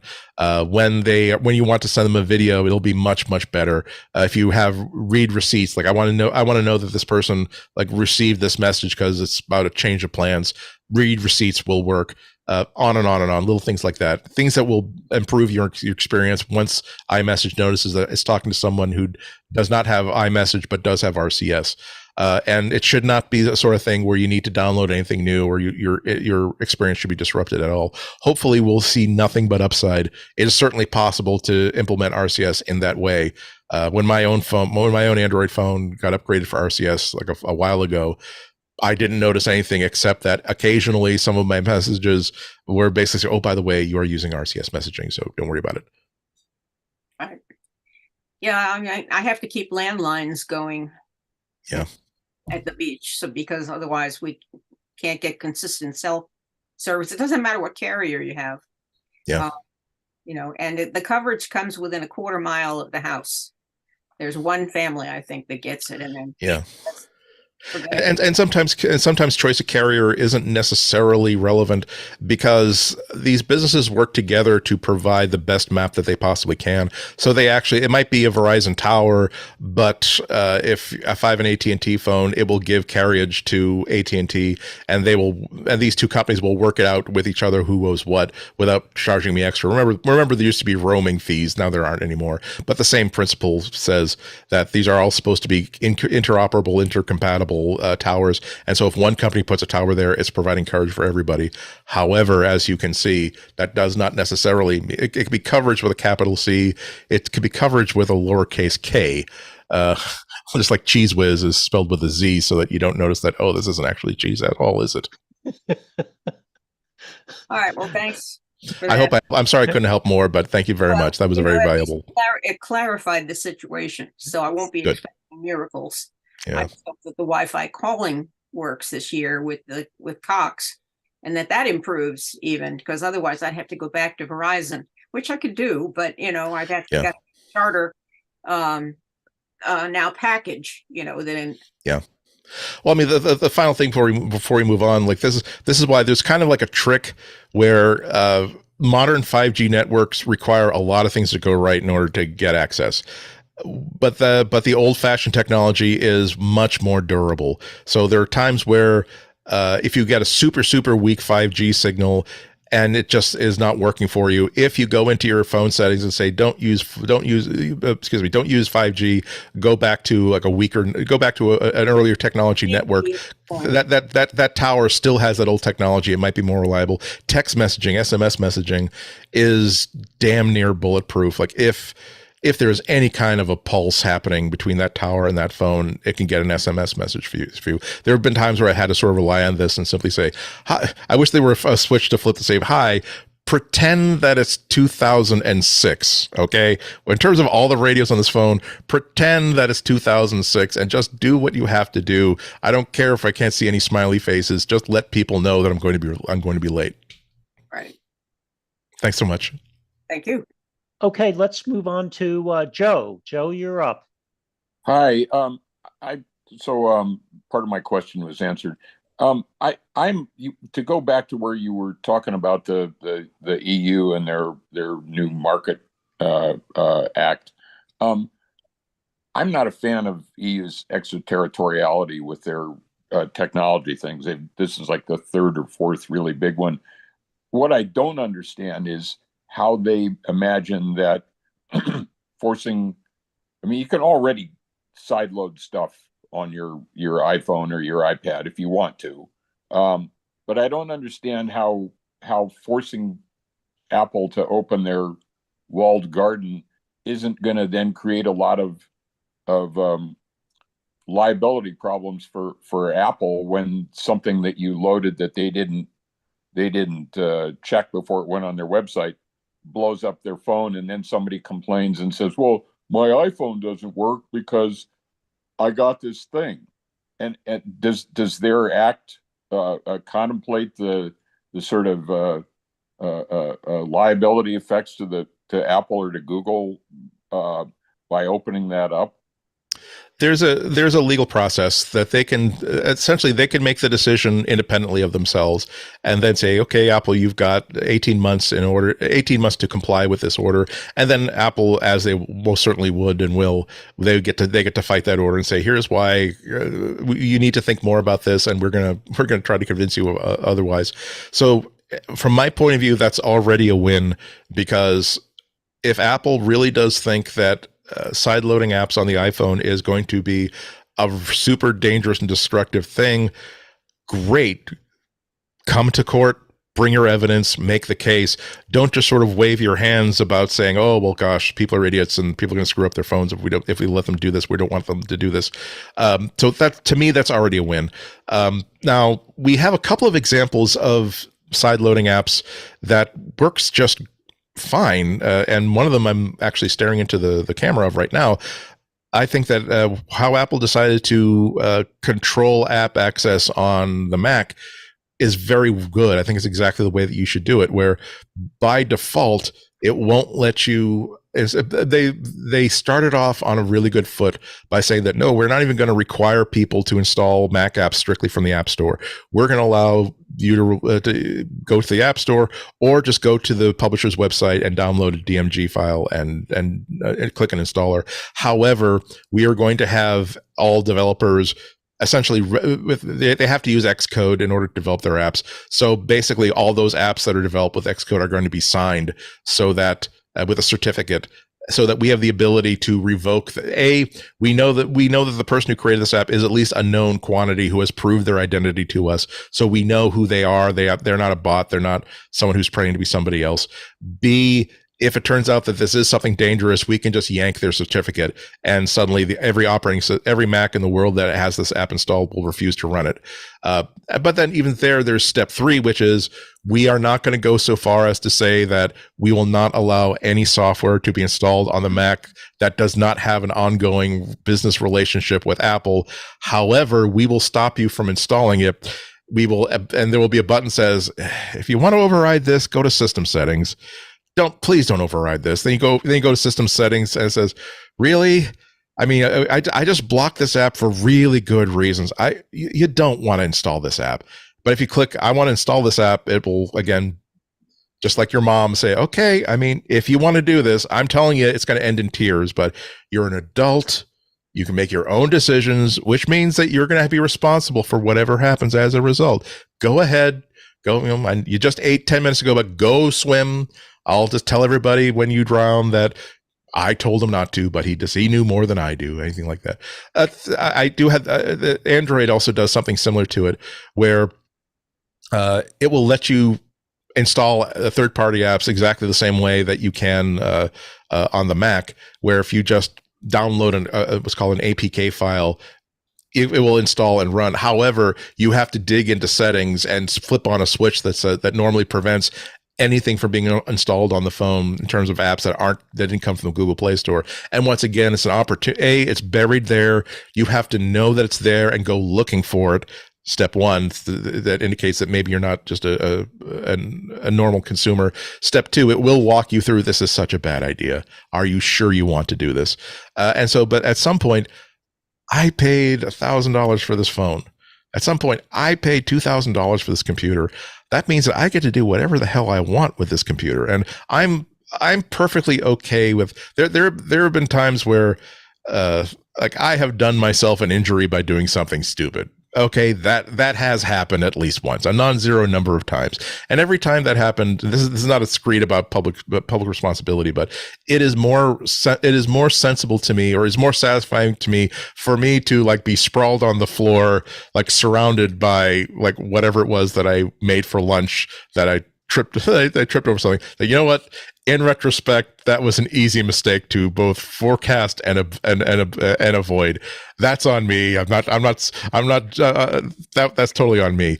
As opposed to the things that get me so frustrated are when a piece of technology that, again, I've paid $1,000 for, $2,000 for, knows better than me, like what I want. Like, and this is one of the reasons why I still have an Android phone. I switched to iPhone a number of years ago. One of the things I like about this phone is that, like, here's a specific use case that I have. I have streaming music services. I have Apple Music. I also have Spotify. I use them. They're great. However, the majority of the music I listen to, I have my own music library of high definition rips from CDs I've bought and things HD tracks I've bought from like hdtracks.com. And I like the fact that I can this music is not going to come and go from a subscribing service. If I don't like the way that the music player app works, I'm not going to be told to, well, go pound sand, screw you. What are you going to do? We've made this change to Spotify. Now you've got to deal with it. I can simply use whatever music player app I want. And on the Android phone, all I have to do is connect the phone to my desktop, drag the files into a folder on the phone, and they're on the phone. And then whatever, any of the 2 or 3 different music apps that I use on the phone can then find and then play those apps. Beautiful, perfect. On an iPhone, oh my God. It's like, no, why would we let you copy files, even if they're just MP3? Why would we let you? How insane are you? How stupid do you think we are that we would let you put music files on our phone? And like, okay, I can use the Files app though. I guess, but at least you're going to use the Files app. So, okay, that's great. Now I want a music player app to find them. Oh, for God's sakes, this again. You know, it really, now we're kind of angry, Andy. Like, Andy, we've been nice enough to give you. Andy, can I interrupt for just a second? Please. No, I was just going to say, from what I've read, the Files app had to wait for Steve Jobs to die. Yeah. So I agree with all of what you're saying, but I was asking a different question, which is, okay, I'm sorry. Go, how continue. far I would have gotten to it. Yeah. How far is it going to be before the EU says you have to let anybody download anything you want and take their own risk, and then force Apple to fix the problem if it's a bad download. That's my point. Okay. Apple should have the capacity to say, yeah, you're a grown up. You did that. You were warned. It blew up your phone. That's your problem, pal. And I don't see the EU government, my experience with them being fairly complete, thinking that Apple should be relieved of the responsibility to fix somebody else's screw up. That's what I was trying to ask. That's fine. Thank you for bringing that up, because I was going to get to that, but I would not have gotten specifically to that. I think I misinterpreted part of what you're saying. Yeah, the thing is, the Digital Markets Act does not say, and Apple, you are responsible for any mess ups that happen on the phone as a result of sideloading apps. No, you can still have terms of service that say that Apple, if Apple is absolutely forced to sideload apps, they will do it in such a way that they are minimally compliant with the EU. I don't think you're going to get a switch that simply says, take any file that you download from anywhere and install it on this phone. I think that they will essentially allow a third-party app store to exist and to, in some minimal way, comply with the EU's law. So it's not as though the EU can't necessarily, is probably, I'm sorry, I'm saying I'm 99% sure they're not going to say exactly how they have to comply with this. Apple will then figure out how they can comply with this in a way that they're at least disgruntled with. What the EU absolutely can't do is say, or at least they haven't in terms of law, is say that, oh, and by the way, in Apple, you are responsible for supporting all of the apps and all the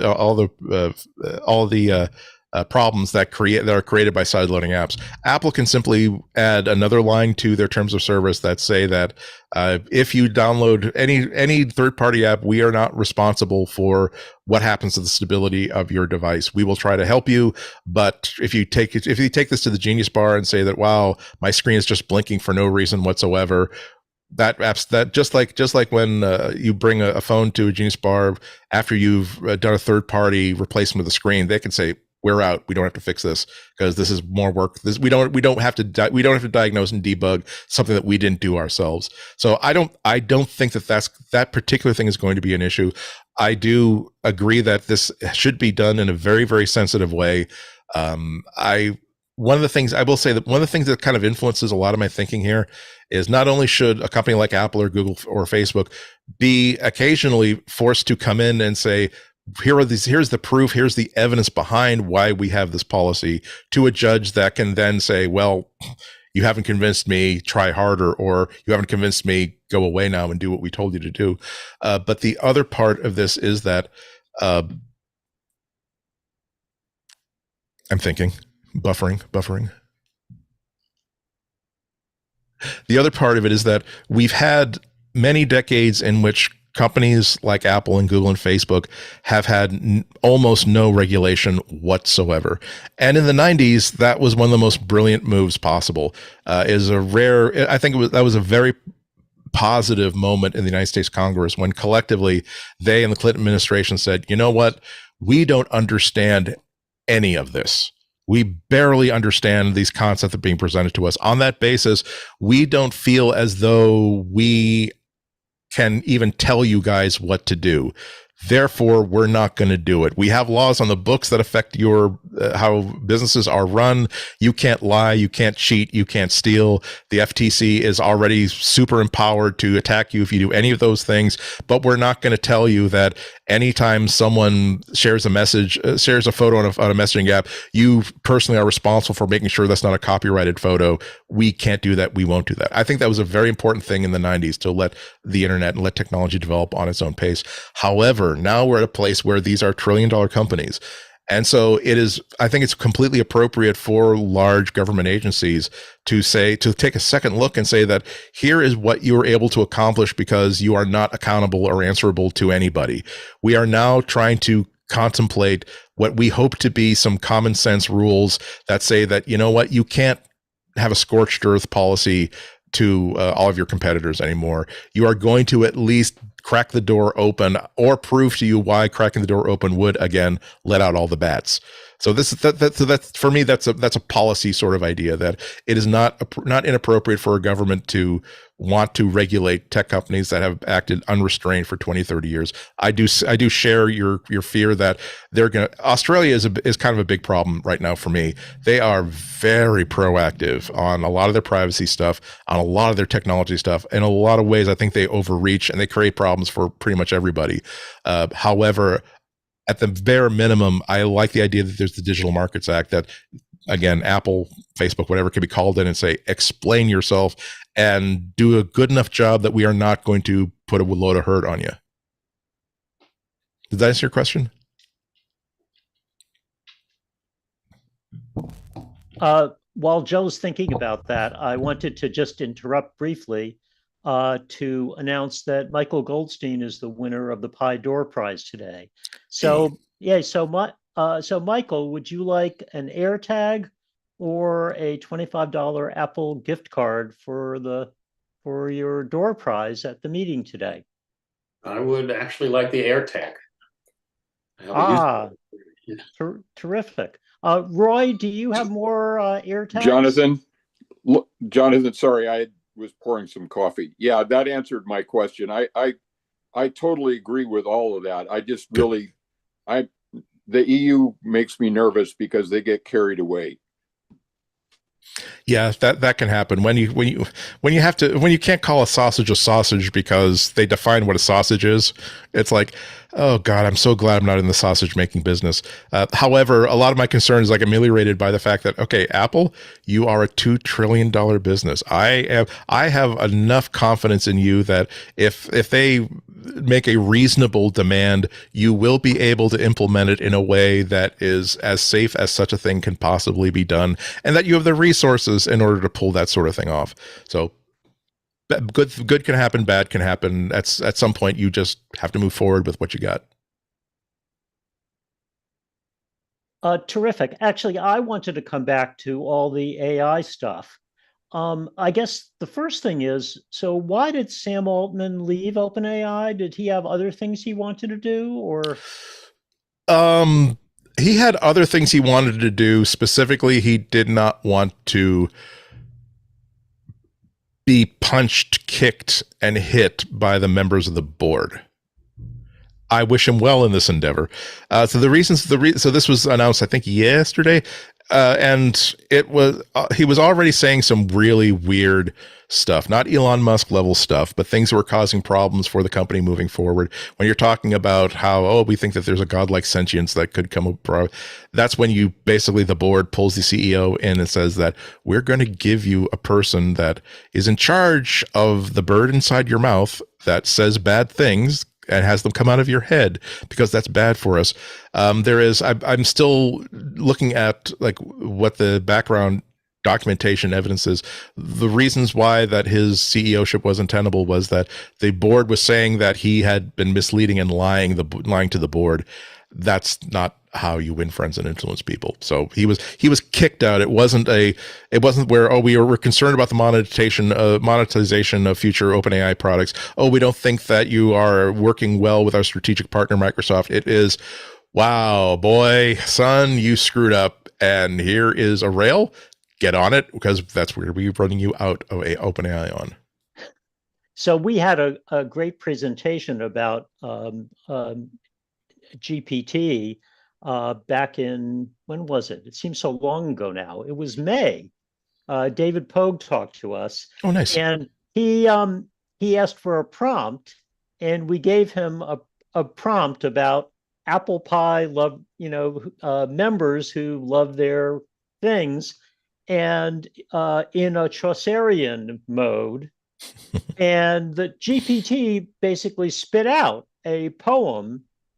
And all of us agreed, actually, that the thing that AI typified is that none of us had ever experienced something that we described as amazing and creepy at the same time. Yeah. Yeah, I do a Google podcast with my friend Florence Ion, and we often say that like Google lives at the intersection point between cool and creepy, and that's kind of like their core competency. That's an interesting demo. It also really shows the line between first generation AI from last year and what we're starting to see finally this year. Last year, what we saw were a lot of cool demos. Like we saw, hey, draw a picture of Abraham Lincoln as though Charles Schultz, the creator of Peanuts, had draw Abraham Lincoln as a Peanuts character. Hey, look, it's Abe Lincoln as a Peanuts character, and now put like a duck riding a wind-up motorboat like on top of Abe's head. Hey, look, it's a duck with a motorboat, and the tech stuff was very, very similar. And it's a cool demo, but now we're starting to see more interesting, potentially more troubling things. But I prefer to be in this space. I'll be more of an optimist. Things like what OpenAI just released, what they're calling GPTs last week, which is the very, very easy way through chat prompts to create specific and custom chatbots and AIs. So, for instance, just my first whip round with it, I spent 5 minutes. I mentioned earlier that I speak about technology news and issues on Boston's NPR station, and so every week I write like thousands of words of like little briefing papers for like the host of the show, so they know basically the background of the issue. And so, like, okay, guess what? I'm going to take what are like 80,000 to 100,000 words of these things. I'm going to combine them all into one text file. I'm going to upload it into this chatbot and create a chatbot so that if anybody wants to talk to me about stuff I talked about on Boston Public Radio, back up all the way back to about, I don't know, just like April of last year, it will be able to do that for you. And in 5 minutes, I created this chatbot of this hey, do you like, because oftentimes I do get an email or a social media question saying, hey, did you talk about, it was this thing, it was a game, but not a game, but it worked with numbers. And I have to do, I don't remember that. Now I can use this chatbot to say, when did Andy talk about games that work with numbers? And it's not very good as is, because my goal was, I'm not going to learn anything about how this thing works. I'm just going to use prompts. And in 5 minutes, it gave me something that was 80 to 90% functional. And there have been GPTs that have been released that can do some pretty astonishingly amazing things. I won't get into examples, but really, once you start to actually develop with these things, it's an amazing thing, because now it puts the power of these chatbots, of these AIs, into people who are not interested in artificial intelligence. They are interested in solutions to problems, such as they are interested in helping the kids who go to a certain school understand what the policies are about using social media inside the school. Yep, there's a website. Yes, there's a PDF file of here's what the handbook is.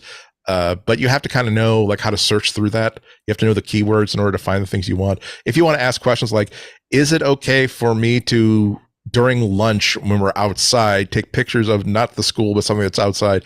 Can I post something about that? It would be very, very powerful for the chatbot to come up with, okay, first of all, you're not talking to the principal here. You can still get in trouble for anything, but you're not wrong because you're not taking pictures of people involved with the school. However, you are using social media on school property, so that's why you can't do that.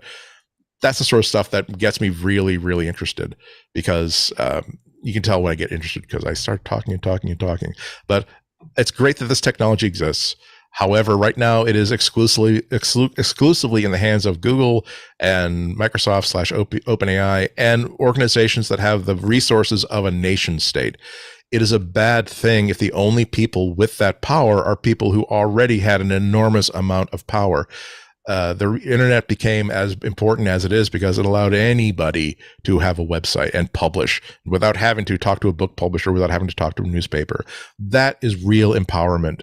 And that's the sort of stuff we're starting to see with new AI tools that are coming this year and will continue to develop in the next few years. Thanks so much. Yeah, I personally am so frustrated with the chat engines on websites. Yeah. So if AI could actually make them not lame like they are, yeah, that would be a huge improvement. And that's another worry where again, I just talked about one of the most simple and useful uses of this GPT technology, which is, so here is a corpus of information, answer questions based only on this information I've given you. Don't go up to the web. Don't go into any sort of other information you might have found elsewhere. Just answer questions based on this. That's great. I'm talking about people using it who they don't have the ability to have someone, a real person monitoring a chat line 24/7, or even someone who has the ability to create a website and buy the sort of technology to create a sort of like the sort of chat help we've been seeing over the past couple of years. But the dark side is that, oh, that's great. That means that we're already a profitable company. That means that we can fire all the people that we keep to basically do customer service. Great, because customer service doesn't generate us any money whatsoever. It costs us money. So if we could pay nothing to service the customers who've already given us money, that would be our idea of heaven. Thank you so much, OpenAI. Here's a $20 Chili's gift card in our appreciation. Well, thanks. Let me, Raju has another text about this topic, but I'll try to be brief from now on. I wanted to quickly share my screen because we're running out of time now. And share. So we are so appreciative, Andy, for you coming and presenting to us today, and we would like to send you a handsome pie mug if you would have it. I will very much have it. Enjoy it. Thank you. And so send me by Twitter DM or email or any way your snail mail address, and we will send it off to you. Thank you. It is indeed a very handsome mug, and I will add it to my desk with pride and with appreciation. Thank you. Do you want to get to Raju's text? This is riffing off what you were just mentioning about firing people when trying to put guardrails in, diversity issues into AI. Yeah, that's the point. Yeah. That don't we know pretty well now that if the people who code something are homogeneous, that what comes out is not going to treat everybody fairly. 100%. They're one of the most important documents that have been produced about AI in the past 5 years has been a research paper co-authored by Dr. Timnit Gebru and Dr. Margaret Mitchell, who at the time were working for Google. I think they were joined by researchers at another educational institution, but it's called Stochastic Parrots. And it talked this is 2 or 3 years before, 2018. This was many years before OpenAI made its big splash, and it outlined every single problem that we're facing. It talked about every issue that's affecting AI and large language models, including the fact that it is being trained by. It's not just that's being trained by white dudes who bring a white dude perspective, but it's also that the biggest you can only train these large language models with an immense amount of examples of text. And as a researcher, you try to find as much as possible, as much text as you can get at without having to spend any money whatsoever. And a lot of that is, oh great, Reddit. We can get access to everything that's been put on Reddit, everything that's been put on Wikipedia, everything that's been put on Twitter. And so now you look at the demographics so everyone who's been writing on Reddit, it's international, but is primarily like countries like the United States. Their users are usually male, usually white. The posters are usually coming from areas of the world and also areas of their community that has more wealth than not, which means that it is definitely going to have the perspective of someone who's writing from that place. And other people are not going to be represented by that. That's an intrinsic problem. It also gets into problems like these things require an immense amount of energy in order to produce. I mean, the farms, the server farms to create this are huge. So that means that whatever impact increased energy consumption is going to have on the world environment, on global warming and all these issues, that's going to be felt by everybody. However, the benefits of a lot of these large language models are not going to be felt proportionally. They're going to be suffer. They're going to benefit people who, again, have access to technology, companies that can afford to use these tools. Whereas people who operate the farm at the other side of my town, they are not going to benefit from this. They are, if anything, they are going to be subjugated by this technology, but they're going to have to deal with a coastal community that is dealing with global warming on that point by point by point by point. This is another area in which, boy, it's possible that the international community, not just of regulators, but just of research, would say, okay, this was a good first trial. Now we understand that we need to have much higher value content that's training these models. We're going to start all over again with all of these principles in mind. I think that that's almost necessary at this point because, again, it's amazing to see that this paper written in 2018 called it point for point for point for point, all the problems that are happening. And let's tie a nice little tidy bow on this. Both of the Timnit Gebru and Margaret Mitchell, their positions were, I guess, co-heads of the ethical AI department at Google. Okay, and they published this paper several months before the Google developer keynote, in which they're going to demonstrate their first really good, really big large language model. And they were told, we took a look at this paper. We would really love for you to take your names off this paper. You don't have to censor it, but we don't want Google's name associated with this at all. Because although it wasn't specifically critical of Google's work in AI, it was going to apply 100% to this big blockbuster announcement they're going to be coming out in February or March or April and future products. They basically were both weaseled out of a job. Google did not have the guts to fire them when they said no. They said, oh, well, gosh, Dr. Gebru tendered her resignation and we reluctantly accepted it. And Dr. Gebru is saying, I didn't do that. I did not resign. As a matter of fact, my email that you cite there was saying, hey, let's work together to find a way to solve this problem. Well, we wish you don't think of it as a door closing. Think of it as a door opening, Dr. Gebru. Like, again, I didn't quit. So again, when there is conflict and tension between a $1 trillion company and ethics, don't think that a $1 trillion company has ethics. It is a corporation. It doesn't. You need people like those two researchers who are there to point out, here is a problem we're going to have to deal with that we're not going to want to have to deal with. Let's solve this before it gets out of hand. And you need these people to have the authority to shut things down within the company. So those are things that I like to see whenever I see the structure inside a company. The people who are responsible for things that are important to keep everybody safe and protected have no financial interest in the business plan of the company and have the power to shut something down under certain circumstances. And I think that's the last word, Guy. Thank you so much, Andy. This was great fun, great fun. We really appreciate it. Thank you. For me as well. And so send me your snail mail address and we'll send you a pie mug. Okay? Thank you very much. I will do exactly that. Okay. Take care. Have a great day, everybody. And Andy, yes. Please don't wait so long to come back and see us again. And please remember to keep your fingers in the pie. Right. Excellent. Thanksgiving is coming up, and pie has been very much on my mind, so that's a very timely thing. Thank you. Have a great weekend, everybody. Have a good Thanksgiving. Bye-bye. Thank you. So thanks everybody who's left. We've been dropping off folks as the time has gone on. Jonathan, Yes. I'd like to just express my appreciation to you as our program manager for finding these wonderful guest speakers month after month after month. I think you deserve a lot of credit for that. And I applaud you. I do too. That's so sweet of you. I really appreciate it. You know, Me too.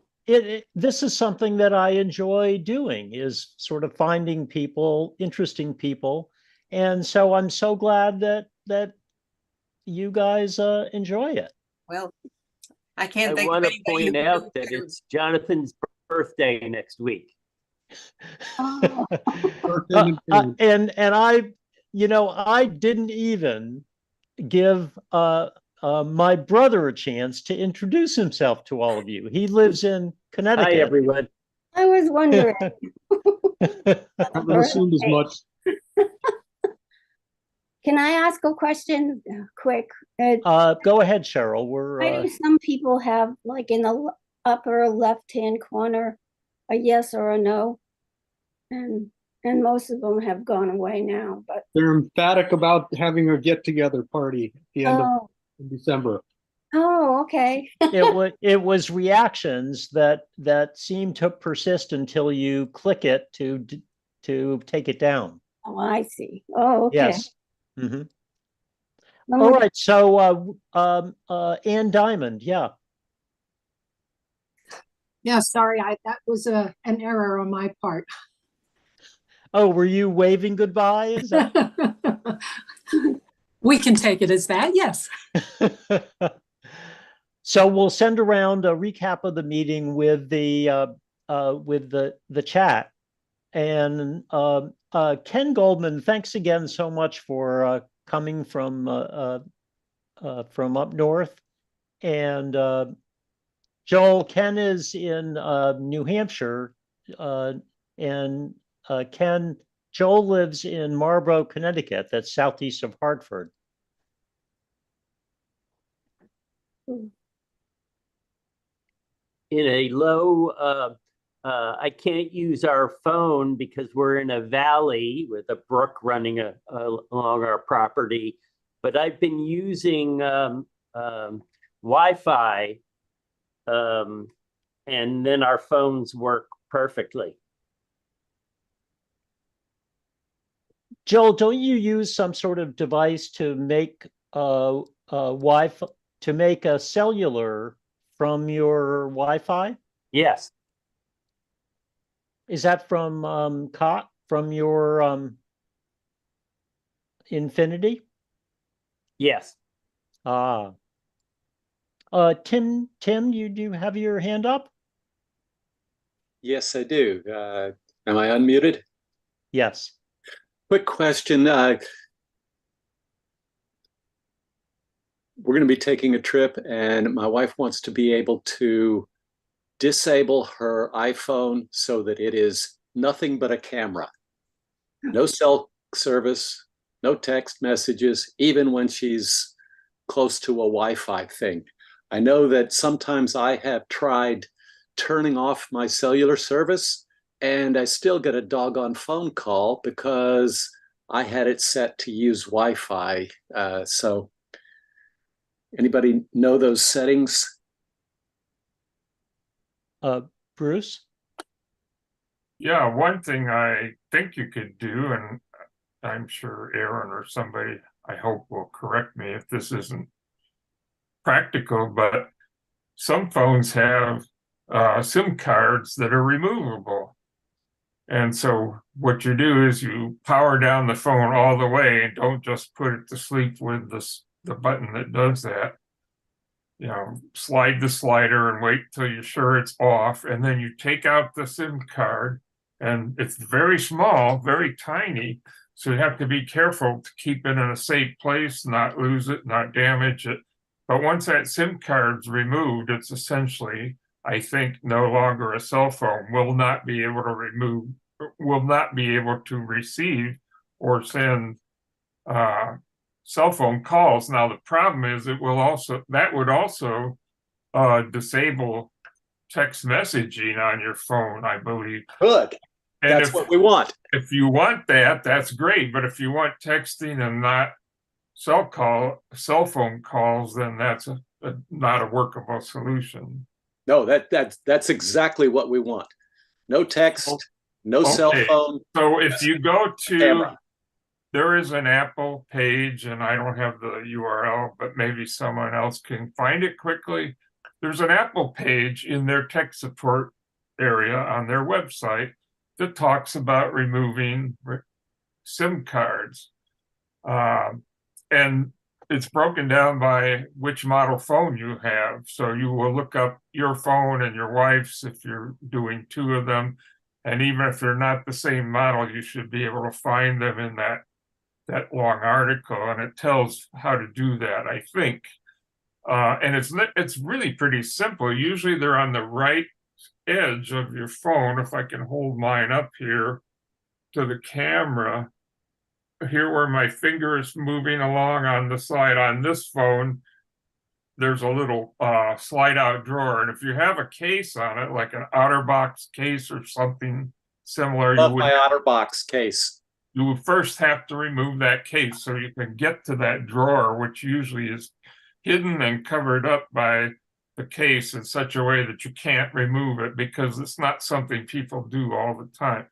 Once you see that, then you need a little tool, or a folded out paper clip, or there's a tool that does basically the same thing, but that's fine. It works better with the jumbo paper clips than the standard ones because they're a little fatter and stiffer. And so you push